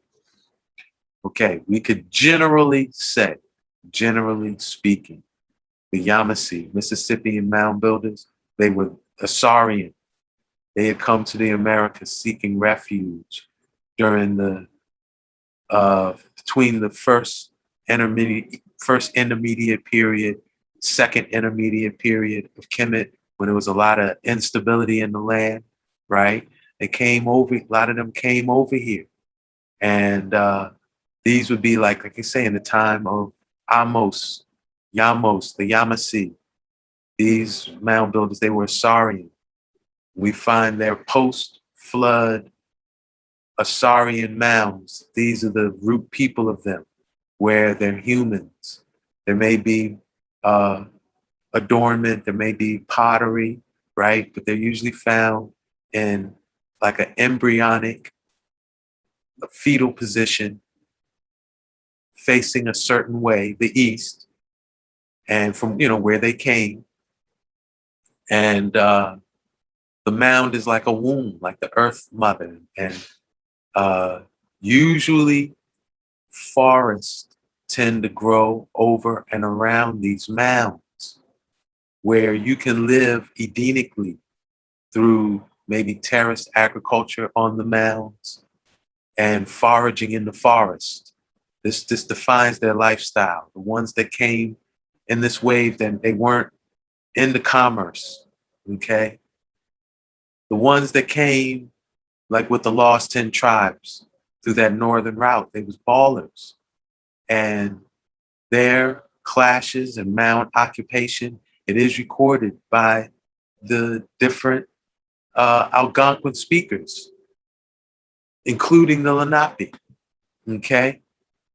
So you could Google search this. There's a lot of, you could, like say Lenape and giants, or just research Native Americans and giants, because even in Southwest Americas, there are legends and traditions of smaller Native Americans defeating these giants who were kind of like terrorizing them, tearing up the land, mashing up the rivers, eating people, just living wild, building these huge fortifications, you know.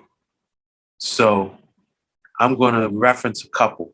Here's one from a website named Esoturks. And I chose this one because he understands the continuity. He says that the clash of the Native Americans and giants is a titanotomy. It's, the clash of the titans continues, okay? And he kind of opens by quoting a missionary, John Heckelwelder, who studied the Lenape and how they recount an ancient race called the Allegheny, who with the word Allegheny comes from, and that Allegheny just means foreigner. Like remember Allegheny, the root word for Algonquin means come together from many different foreign places, right? So Allegheny just kind of in a general sense means foreigner, someone who's come from a different land, right?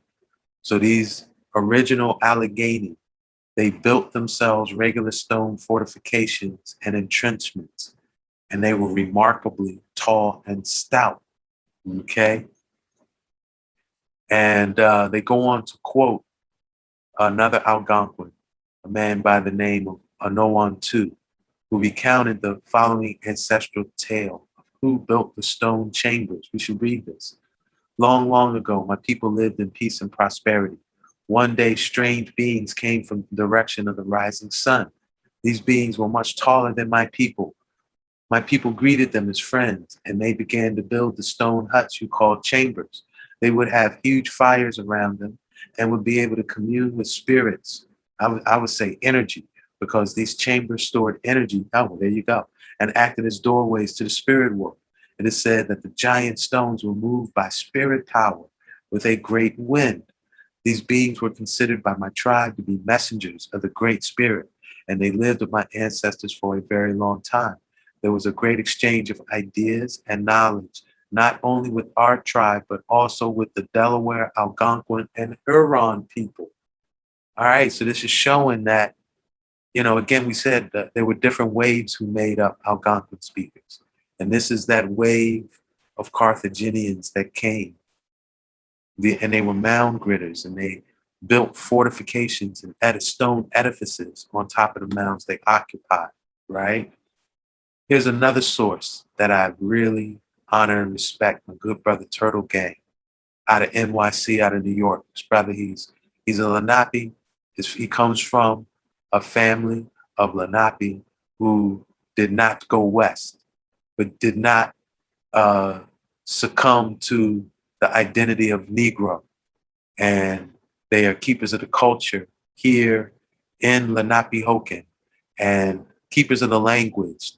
I hope to link with this brother one day to get the breakdown on some words like Nitibunk and, how to really pronounce it. Who is Winona? We gotta how do you say daughter of the king, daughter of the sachem? How do you say that? And what does it mean? This brother holds those keys. And I know he's very sensitive about other people who are not Lenape speaking for them and identifying who they are. I'm really aware of that. I met him a couple of times and had the opportunity to briefly reason with him, and I blessed him with a copy of The Great Mystery. I look forward to the day we can, follow up and build on that, right? But on his website, he records the continuation of the Clash of the Titans, and that how at one time, remember we said there was many waves who make up the Algonquin. They have recorded in their tradition that at one time they lived in the Sippy, what we know of as Mississippi, right? And that they had to align with another group of people named the Mengwe, so the Iroquois, the Haudenosaunee, this group of indigenous that lived in the Great Lakes to battle the Alleghenies, these, giants who came from afar, from the east, making these making these stone encampments, in what we call the Allegheny Mountains, like around Ohio, like incurring on the Great Lakes, using the area of the Alleghenies as a base, building these fortified mound entrenchments and engaging in war, just wilding, right? And that, again, the Lenape, them live on the west side of what he says is the proper name, the Namese Sipu, which is the correct name of the Mississippi. And that the Lenape asked, like, hey, we just want to get to east. We want to get to the coast. Can we pass through your land? And originally the Alajibi, they said, yeah. But as they started coming through, then the giants attacked them, right? And they had to, again, align with the Iroquois, align with the Mingways, align with who became known as the Susquehannocks, right? Who originally are from the Great Lake regions, against these giants, because the giants was causing ruckus against them both, okay? And they defeated the giants. They defeated them, okay? So now we know today that, right, by the time of colonization, the Lenape and the Mingwees, the Lenape and the Susquehannock, the Lenape and the Haudenosaunee, they were enemies. Why? What happened? Because the Mingweys, the Iroquois, they decided to stop living like Assyrian mound builders. They decided to stop living Edenic and to start engaging in trade, commerce, enterprise. And they aligned with the Susquehanna against the Lenape and other Algonquin speakers who still wanted to live Assyrian and not be ballers, And this is the foundation of that Mingwes historic trail that runs through Lancaster. Okay, this is when you study that history, all of that's going to tie in to this picture, And Turtle Gang talks about how the mounds of the giants were different types of mounds, that they were really mounds of mass burial grave sites, where once these giants would engage in a battle and hundreds of people would be killed, that they would make a huge pile of humans and then just cover it in earth and then build their edifices on top of that, right? This is what we see today. If you read Free Your Mound and Your Mind Will Follow, okay? You had baller nations building mounds like this, doing these type of, when we study these modern cities today and see the necrogeomancy that was going on. Again, consistency and continuity. I can't just imagine that necrogeomancy just popped up. No, it started pre-flood. And when that later wave of who we call indigenous Americans, because they've been here for at least, 1,000 years? This is 2000 AD. 3,000 years. They started coming around 900 BC. So 2,800 years ago is when they first started coming here, But this mound gritting battle has been going on. And it's recorded in Lenape history, if you could put it in the proper context, right? So we have to say that the colonial mound gritting that we see is an outgrowth of the Adena, Susquehannock ballers occupying Assyrian mounds in America. Consistency, continuity, it's important. Okay? And yeah, that's what it is, okay? Now, if this is the case, then we should see the early mound gritters picking up the ball, picking up the playbook, the ball playbook of how to occupy the mounds, right? There should be some evidence of that. And there is, okay? Let me show you that. We're gonna go to the website. Oh, I should, before I go. Well, yeah, I'll just go there. Okay. Henry Brackenridge. This is a letter that he sent to Thomas Jefferson, the orchestrator of the Louisiana Purchase, right? That's who Thomas Jefferson is. So the westward expansion, third president. And we already know Thomas Jefferson was a serious mound gritter. This brother was, you know, if y'all see my Free Your Mound, then your mind will follow presentation. You know, Thomas Jefferson had Meridian Mound Madness. He was the one who created Meridian Hill Mound in Washington, D.C., aligned it with the Washington Monument. He, you know, this dude had mad study for mounds. He took a mound at Monticello, his own plantation, which means little mound, and he did a stratigraphic dissection of it to study the mound layer by layer to discern what was in it. And it was an Assyrian mound that he discerned because, you know, they were indigenous, buried in embryonic fetal position facing the east with maybe copper implements and adornments, right? Pottery. So Brackenridge is going west, studying the mounds and identifying the mounds that needed to be gridded and occupied, and distinguishing between the Assyrian mounds and the baller mounds, okay? Let's survey this letter. You see, it was written July of 1813, okay? From a knowledge of research into this history of the primitive inhabitants of America is one of my favorite amusements. And I take liberty of making this communication, okay? My attention to this subject was first awakened as a boy when I read your observations and notes on Virginia, because that's where Thomas Jefferson recorded his dissection of the mound. And it has become with me a favorite theme of speculation.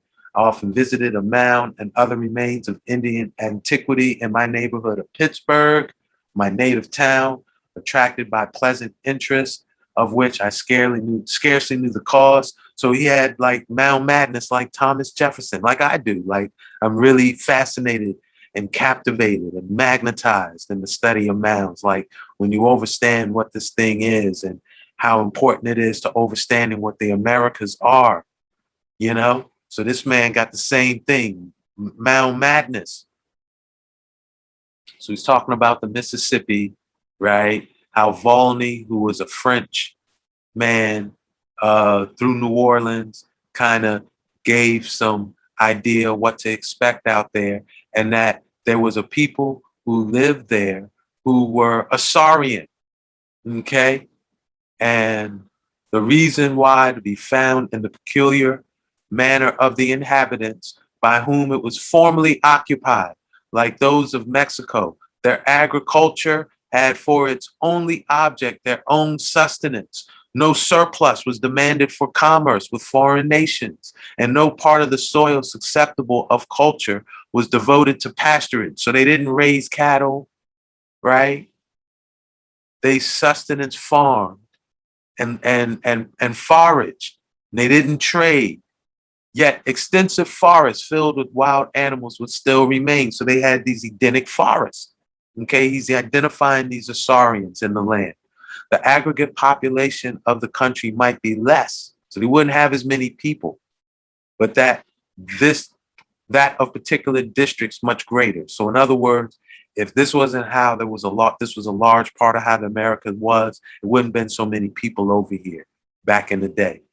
We must, in this way, account for the astonishing population of the Vale of Mexico, when first known to the Spanish, da da da da da, right? And he's saying the same thing was in the Mississippi.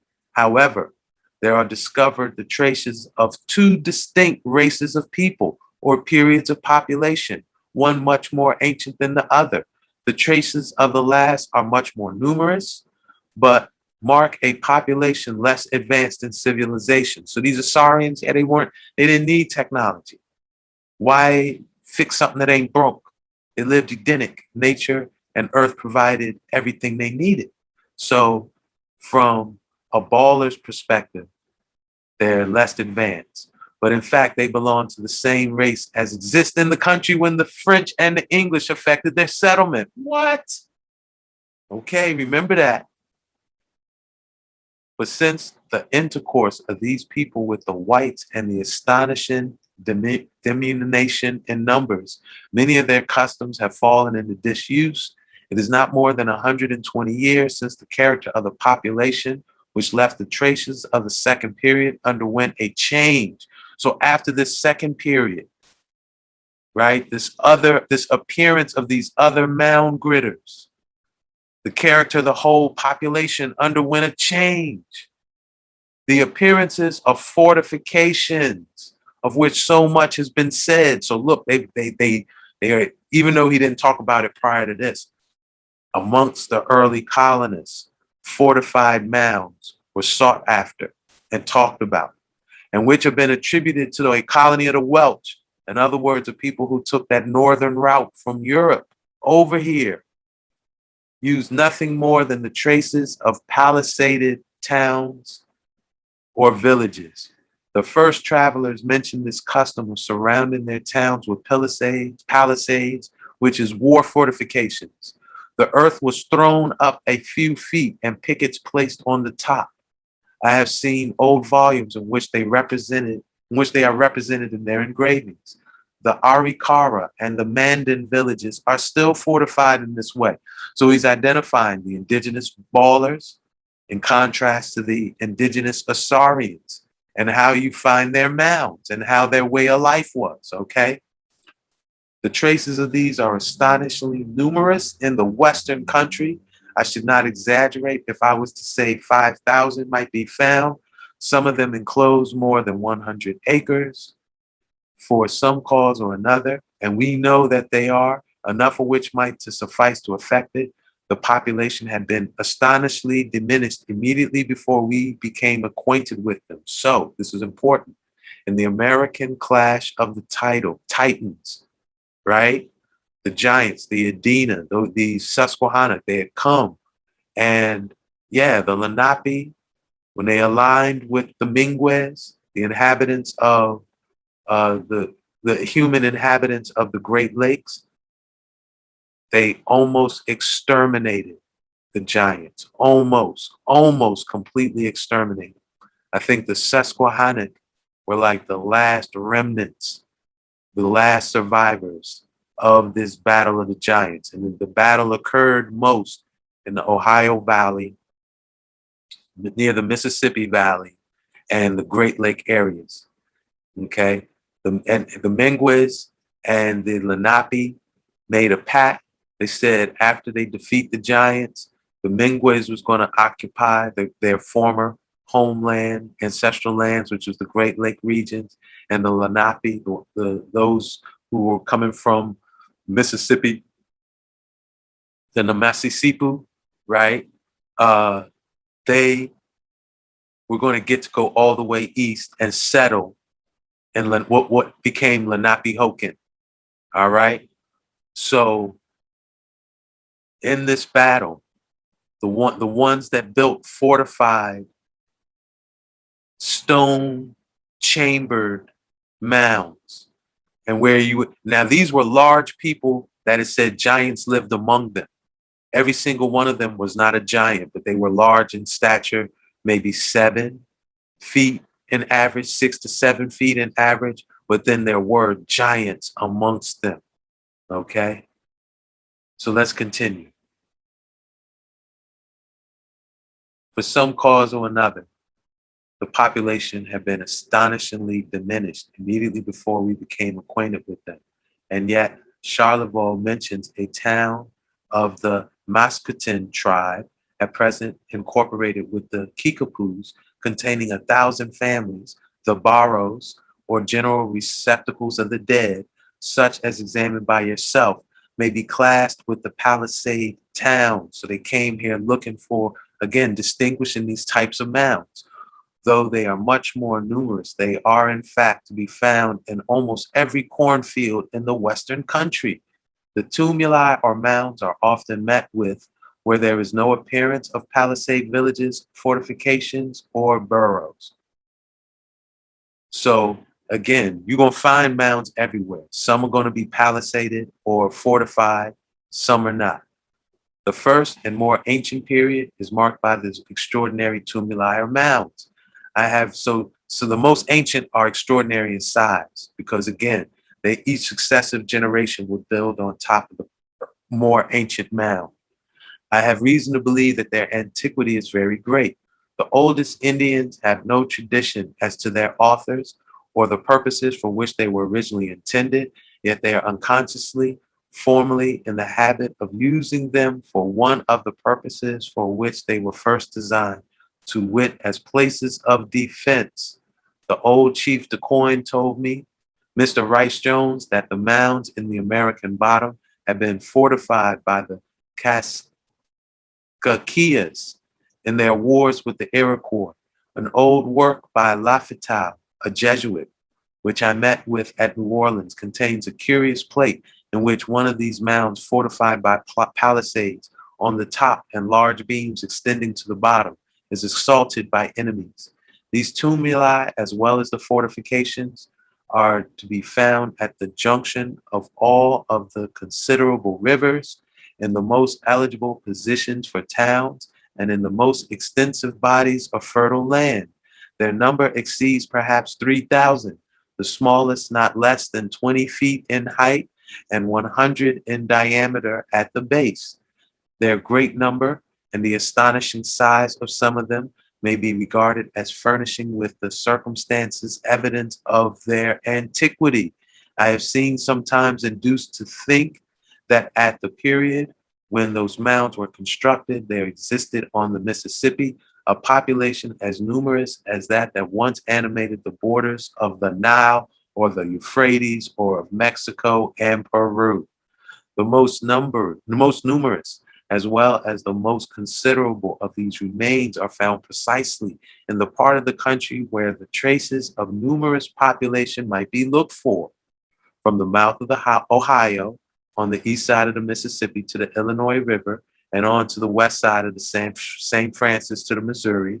And I'm perfectly satisfied that cities similar to those of ancient Mexico of several 100,000 souls have existed in this part of the country. Nearly opposite St. Louis, there are the traces of two such cities in the distance of 5 miles on the bank of the Cahokia, which crosses the American bottom at this place. There are not less than 100 mounds in 2 different groups. One of the mounds falls a little short of the Egyptian pyramid, Mycerius. When I examined it in 1811, I was astonished that this stupendous monument of antiquity should have been unnoticed by any traveler. I afterwards, talking about the Cahokia Mound, I afterwards published an account in the newspapers at St. Louis detailing its dimensions, describing its form, position, but this, which I thought might almost be considered a discovery, attracted no notice, and yet I stated it to be 800 paces in circumference, the exact size of the pyramid of Asikis, and 100 feet in height. The mounds at Grave Creek and Marietta are of the 2nd or 3rd class. The mounds in St. Louis, at New Madrid, and at the commencement of Black River are all larger than those of Marietta. The following is an enumeration of the most considerable mounds on the Mississippi and on the Ohio. The greater part I examined myself with such attention as the short time I had to spare would permit. And he goes on to list them. Okay. Pittsburgh, Marietta, Cincinnati, New Madrid, St. Louis, Cahokia, right? Baton Rouge, and on the bayou. One of the mounds near the lake is chiefly composed of shells. The inhabitants have taken away great quantities for the purpose of making lime. At each of these places, there are groups of mounds, and at each, there are probably once existed a city. On the other is considerable rivers which are tributary to the Ohio and Mississippi in Kentucky, Tennessee, state of Ohio, Indiana territory. They are equally numerous, but the principal city and center of population was between the Ohio, Mississippi, Missouri, and Illinois. I have been informed that in the plains between the Arkansas and St. Francis, there are numerous and some very large. They resemble the teocalli and these important features. In their positions, the cardinal points are observed with considerable accuracy. That means they're magnetically aligned, right? With due north cardinal, magnetic northeast, west, and south. The larger mounds have several stages. In every group, there are 2 mounds much larger than the others. The smaller mounds are placed around symmetrically. A closer examination will show a resemblance and other particulars. It is doubted by Humboldt whether advantage had not been taken at some natural rise in the formation of the pyramid. So they may have already started with a high place and then built the mounds on top of there, right? With respect to the Mount of Cahokia, there can be no doubt, for it stands in the midst of alluvium, and there is no natural hill nearer than the 2 miles. Such are the appearances of antiquity in the Western country, which I consider as furnishing proof of an ancient and numerous population.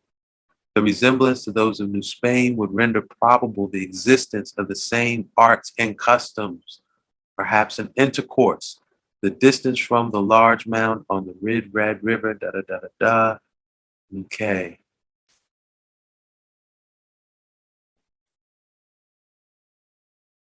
Yeah, so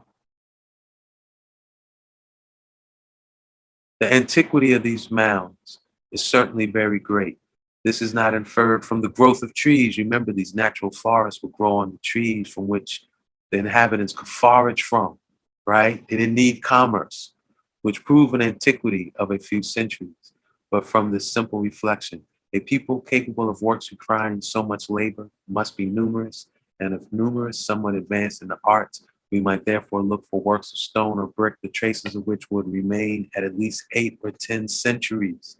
The great mound of Cahokia is evidently constructed with as much regularity as any of Teocalli or New Spain, and was doubtless cased with brick or stone and crowned with buildings, but of these no traces remain near the Mount of St. Louis. So again, later in time, these baller mound gritters took them over and started fortifying them with stone, right? Taking over this mound gritting takeover occurred, and then the nature of the people started changing. Okay. Y'all can read the whole letter yourself. It's on the Founders Online website, archives.gov. Okay. The name of it is Henry Brackenridge to Thomas Jefferson. But I want to point out one last thing, who he CC'd it to. He CC'd this joint to who? Caspar Wistar. Caspar Wistar. If you want to get some overstanding of Caspar Wistar, he CC'd this letter to Caspar Wistar, who is check out my video, America's First Plandemic. All right, check out Caspar Wistar's legacy in there. But Caspar Wistar was a bankroller of the Lewis and Clark expedition. LaSalle University here in Philadelphia is on the former Wistar State, what they know is as Worcester Woods. It's a part of the original Germanopolis, right? And the mascot for LaSalle is the LaSalle Explorers. So Lewis and Clark had to been given this information. It was used, in the mound gritting of America. Okay. And again, they used this idea that, there's these Assyrian mounds that They're these Edenic living ones, and then there are these ballers, these ones that use stone enclosures and fortifications, make chambers tied up with energy somehow, right? You know, using some energy or technology somehow, okay? And they went looking for the mounds with that in mind, okay? That's one smoking gun. Another smoking gun is the Book of Mormon. Here we go, back with the Mormons, okay? We touched on them, how, you know, big part of this space-time manipulation and the pendulum swing is to make the Slav the Moor man and to make the Moor the slave, right? And how this thing is playing out. We talked about this. Well, here they are again, where when you study the Book of Mormon, okay, the plains of the Nephites, the plains of the Nephites rolling over the mounds. This is critical to the Book of Mormon, okay, where this area you see right here, which is like what connects the Mississippi, Missouri, Ohio rivers up with the Great Lakes, you know, which if you're coming from the Mississippi, you'd have to pass through to get to Lenapehoking, right? In the Book of Mormon, this area is referred to as the plains of the Nephites. And this is where the last stand, the last battle of the giants, the fallen angels, occurred until coming of who we call the colonists. And we got to overstand this thing. Now, I'm going to start by mentioning, if you go and research the Book of Mormon today, there's 116 pages missing, okay? And these 116 pages is where you get to understand the importance of mounds in Mormonism, okay? So finding that primary source is difficult, but there is ample secondary references, okay? We're going to start with this one, okay? Mormons and the Mounds by Jonathan Neville. This was written in 2017. And you read the abstract, he says, look, Mormonism sprang from the mounds. Okay? You quoted Roger Kennedy as saying, who was a former director of the Smithsonian. So again, this is showing the Smithsonian, they were aware of all this. I've seen some research to say this is what the Smithsonian's whole intention was, identifying the various mounds. Assyrian mounds tended to be dug up and flattened and used, the earth used for other things. The Adena mounds of the giants tended to be refortified, repurposed, memorialized, you know, with edifices or forts or mass burials of wars, or maybe even had wars fought on them and different things, right? But that the Mormons encoded all of this ability to identify the various mounds in the Book of Mormon, and that there's 116 pages where it's all encoded. And, you know, that 116 pages is hard to find. These 116 pages was a description of the mounds in the country and similar to the Book of Mormon. In 1843, Joseph Smith apparently alluded to the 116 pages when he said the Book of Mormon spoke about sacred burial places. Several authors have placed the Book of Mormon among the 19th century books about the origins of mound builders. At one time, there were over 1 million ancient earth mounds in North America. Approximately 100,000 remain today. Many of these mounds are located in the territory from Western New York through Western Missouri, where early Mormon history took place. 3 specific mound figure prominently in Latter-day Saint history: Zelf's Mound in Illinois, the Kinderhook Mound, also in Illinois, from which 6 brass plates were taken, and the Enon Mound in Ohio. So let me mention, They say the Book of Mormon was translated by Joseph Smith from these 6 brass plates, you know, and that these plates were kind of like a book, a playbook, how to play ball in the Americas, but that was put in these mounds by the losing Adena, the losing of giants, like they were, you know, the humans were beating them, the Algonquin speakers, the Lenape, and the Mingwe speakers of the Great Lakes were defeating them. They put these tablets, these plates in this mound as a playbook to how to win, how to take everything back over. And this is what the Book of Mormon is. Okay. Until the early saints leveled them to build homes and farms, Indian mounds dominated Nauvoo. So that's what I'm saying. They leveled some mounds were held in reverence.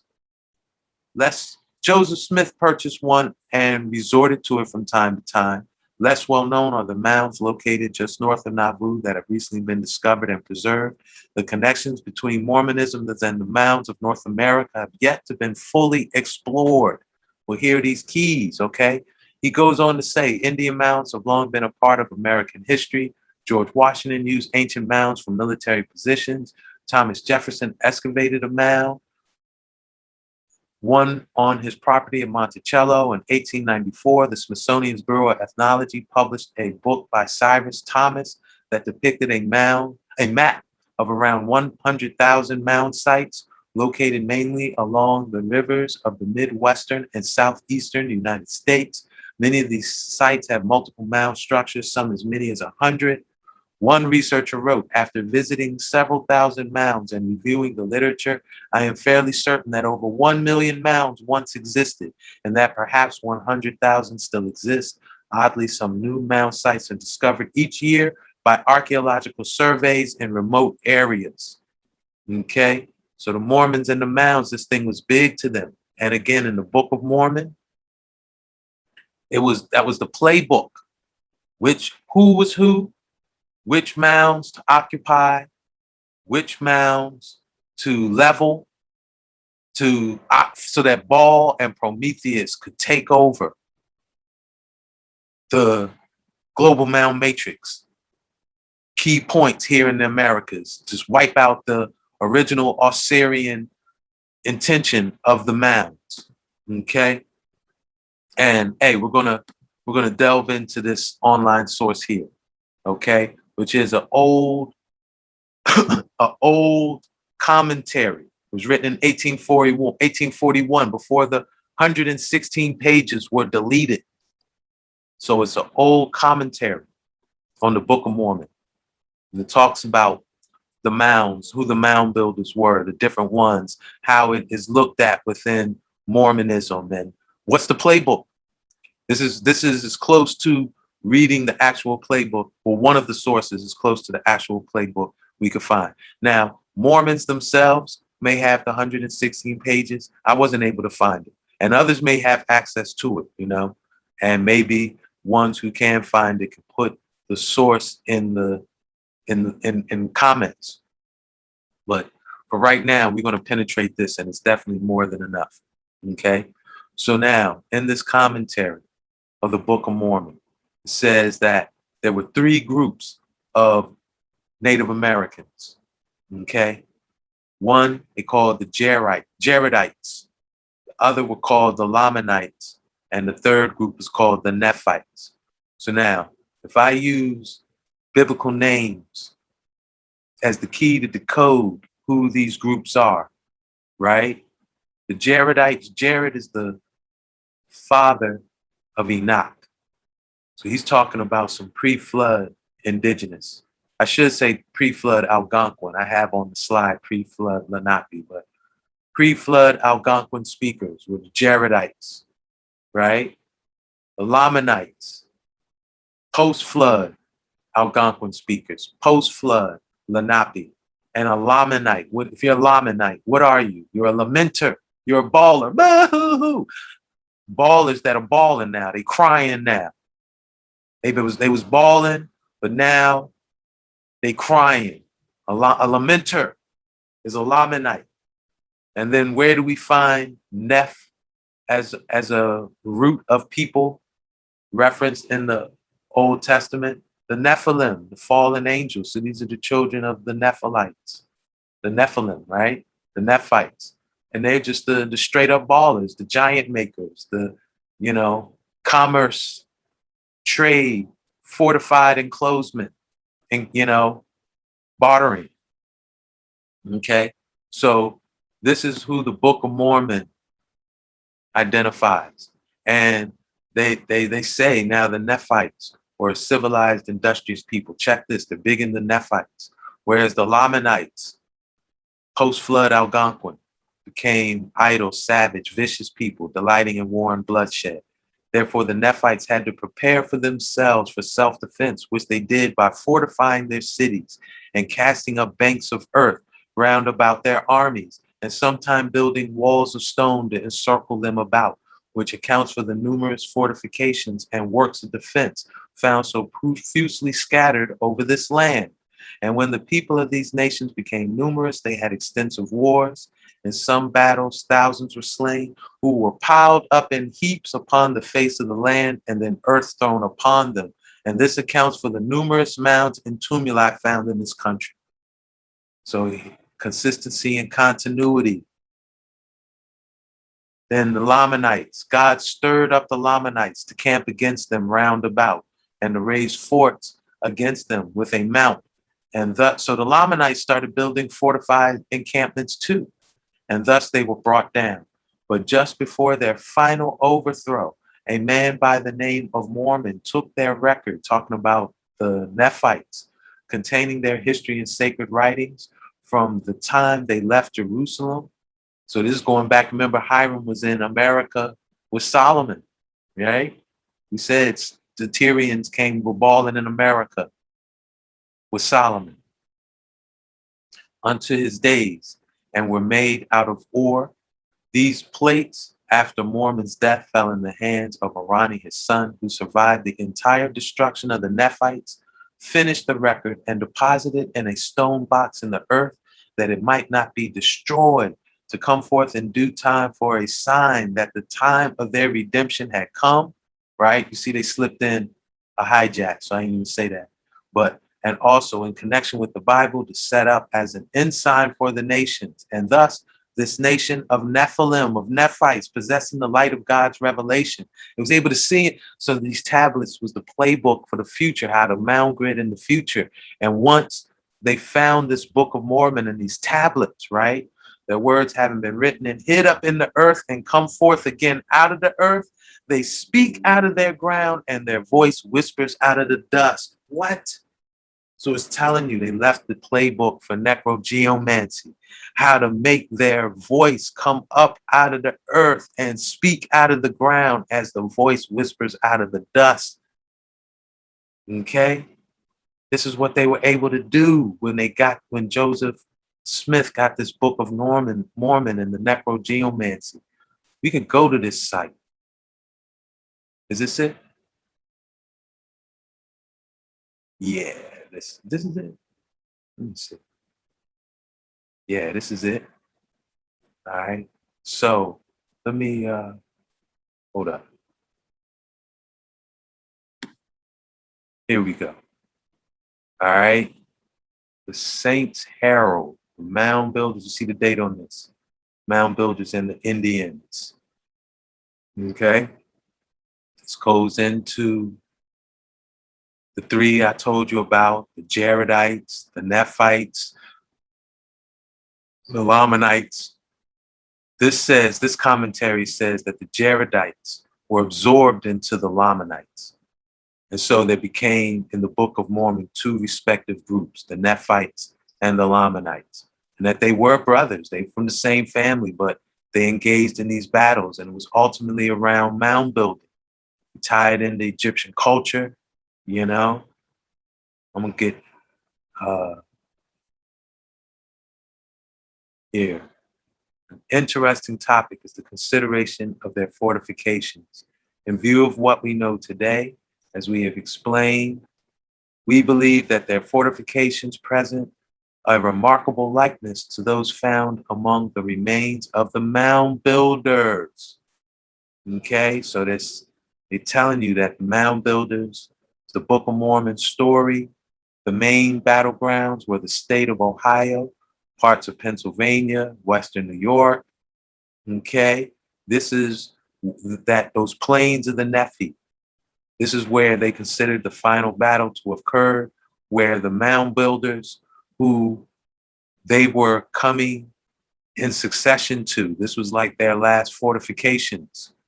Okay, they go on to describe there are two forts, one an exact circle, the other an exact square. The former is surrounded by two embankments with a deep ditch between them.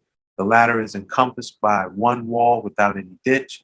There are 8 gateways or openings leading into the square fort and only one in the circular fort. The extreme care of the authors of these works to protect and defend every part of the circle is nowhere visible about this square fort. The former has a deep ditch encircling it, the latter has none. The round forts are picketed in, if we are to judge from the appearance and about the walls. Halfway up outside the inner wall is a place distinctly to be seen where the row of pickets once stood and where it is placed in the work of defense was originally erected. Okay, so this, behold how great was the Lamanites' disappointment, for beheld the Nephites had dug up a ridge of earth around about them, which was so high that the Lamanites could not cast their stones or arrows upon them to save it, as was by their place of entrance. Now at this time, the chief of the captain of the Lamanites were astonished exceedingly because of the wisdom of the Nephites in preparing their places of security, for they, the Lamanites, knew not that the Moroni had fortified or had built forts of securities in all the lands round about them. Now behold, the Moroni are the children of the Nephites. Now behold, the Lamanites could not get into their forts of security by any other way save by the entrance, because of the highness of the bank, which had been thrown up. The captains of the Lamanites brought up their armies before the place of entrance to contend with the Nephites. Okay, so see, they're showing how these,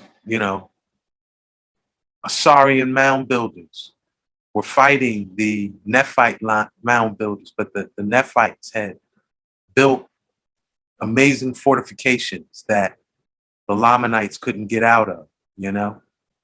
So, yeah, man, the Nephites built pyramids. Mike had asked, were the Nephites associated with the pyramid builders? They absolutely were. Here we go. There seems to be, on careful research, 2 classes or more of mounds.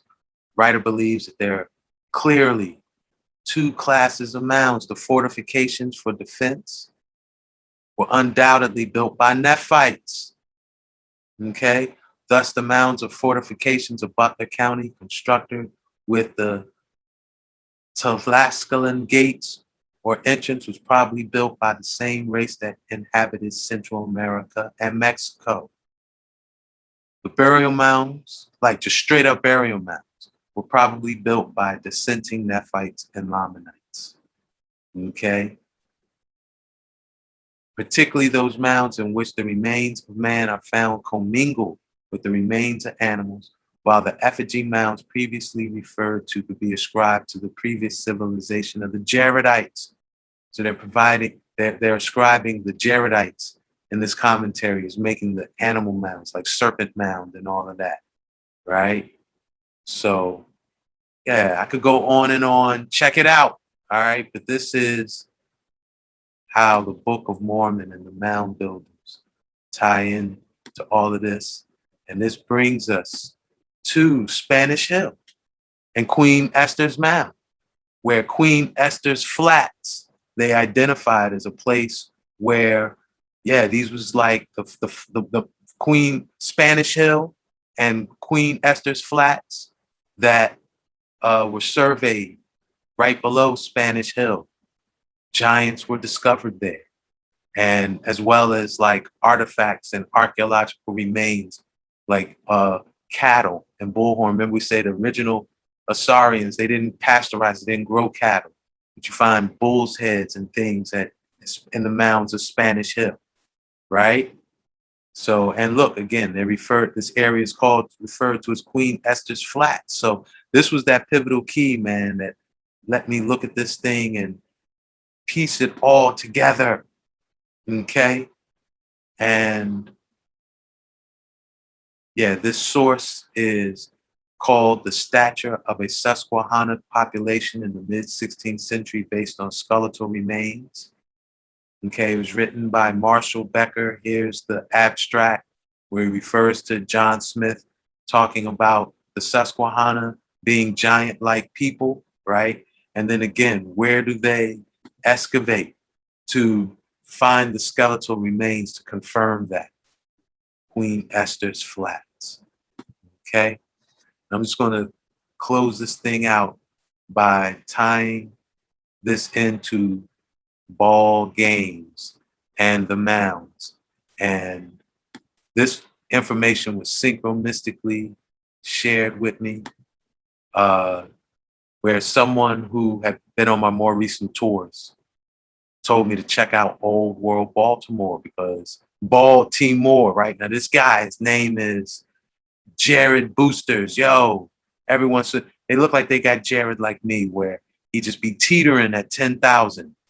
You see, he's ahead of me now. He might surpass me. All right, see, he's at 9.91. I've been teetering at 9.8 all of 2021. I've not gained 200 and something subscribers in all of 2021 to put me at 10,000 subscribers, okay?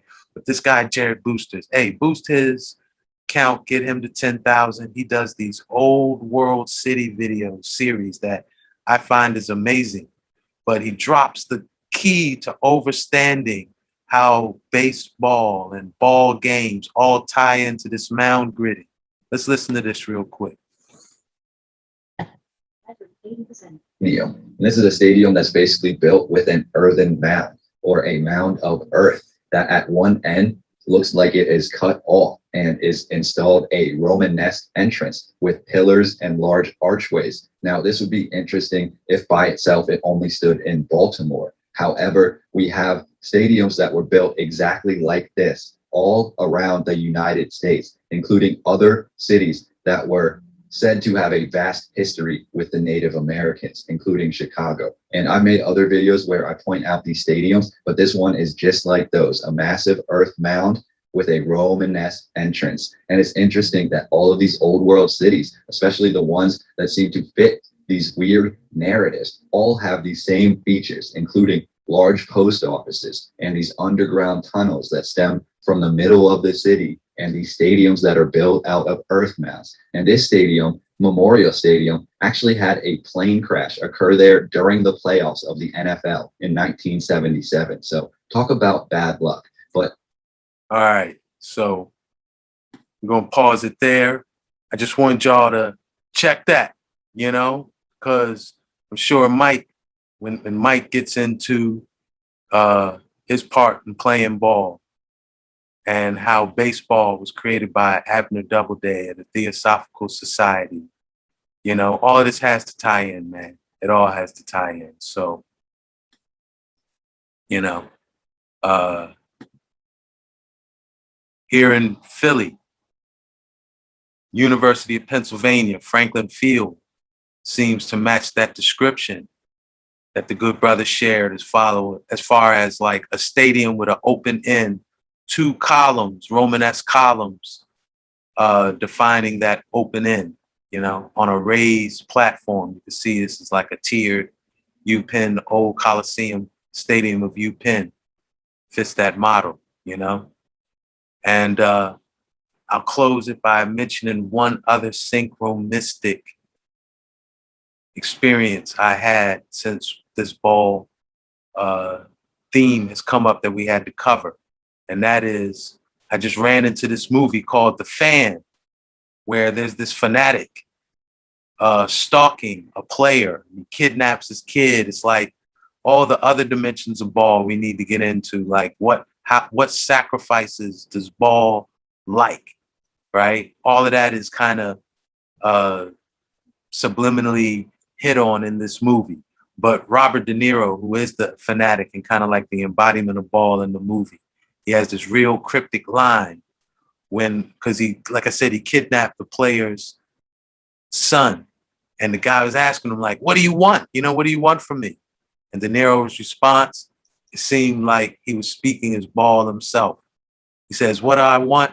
I want to be remembered every time you are.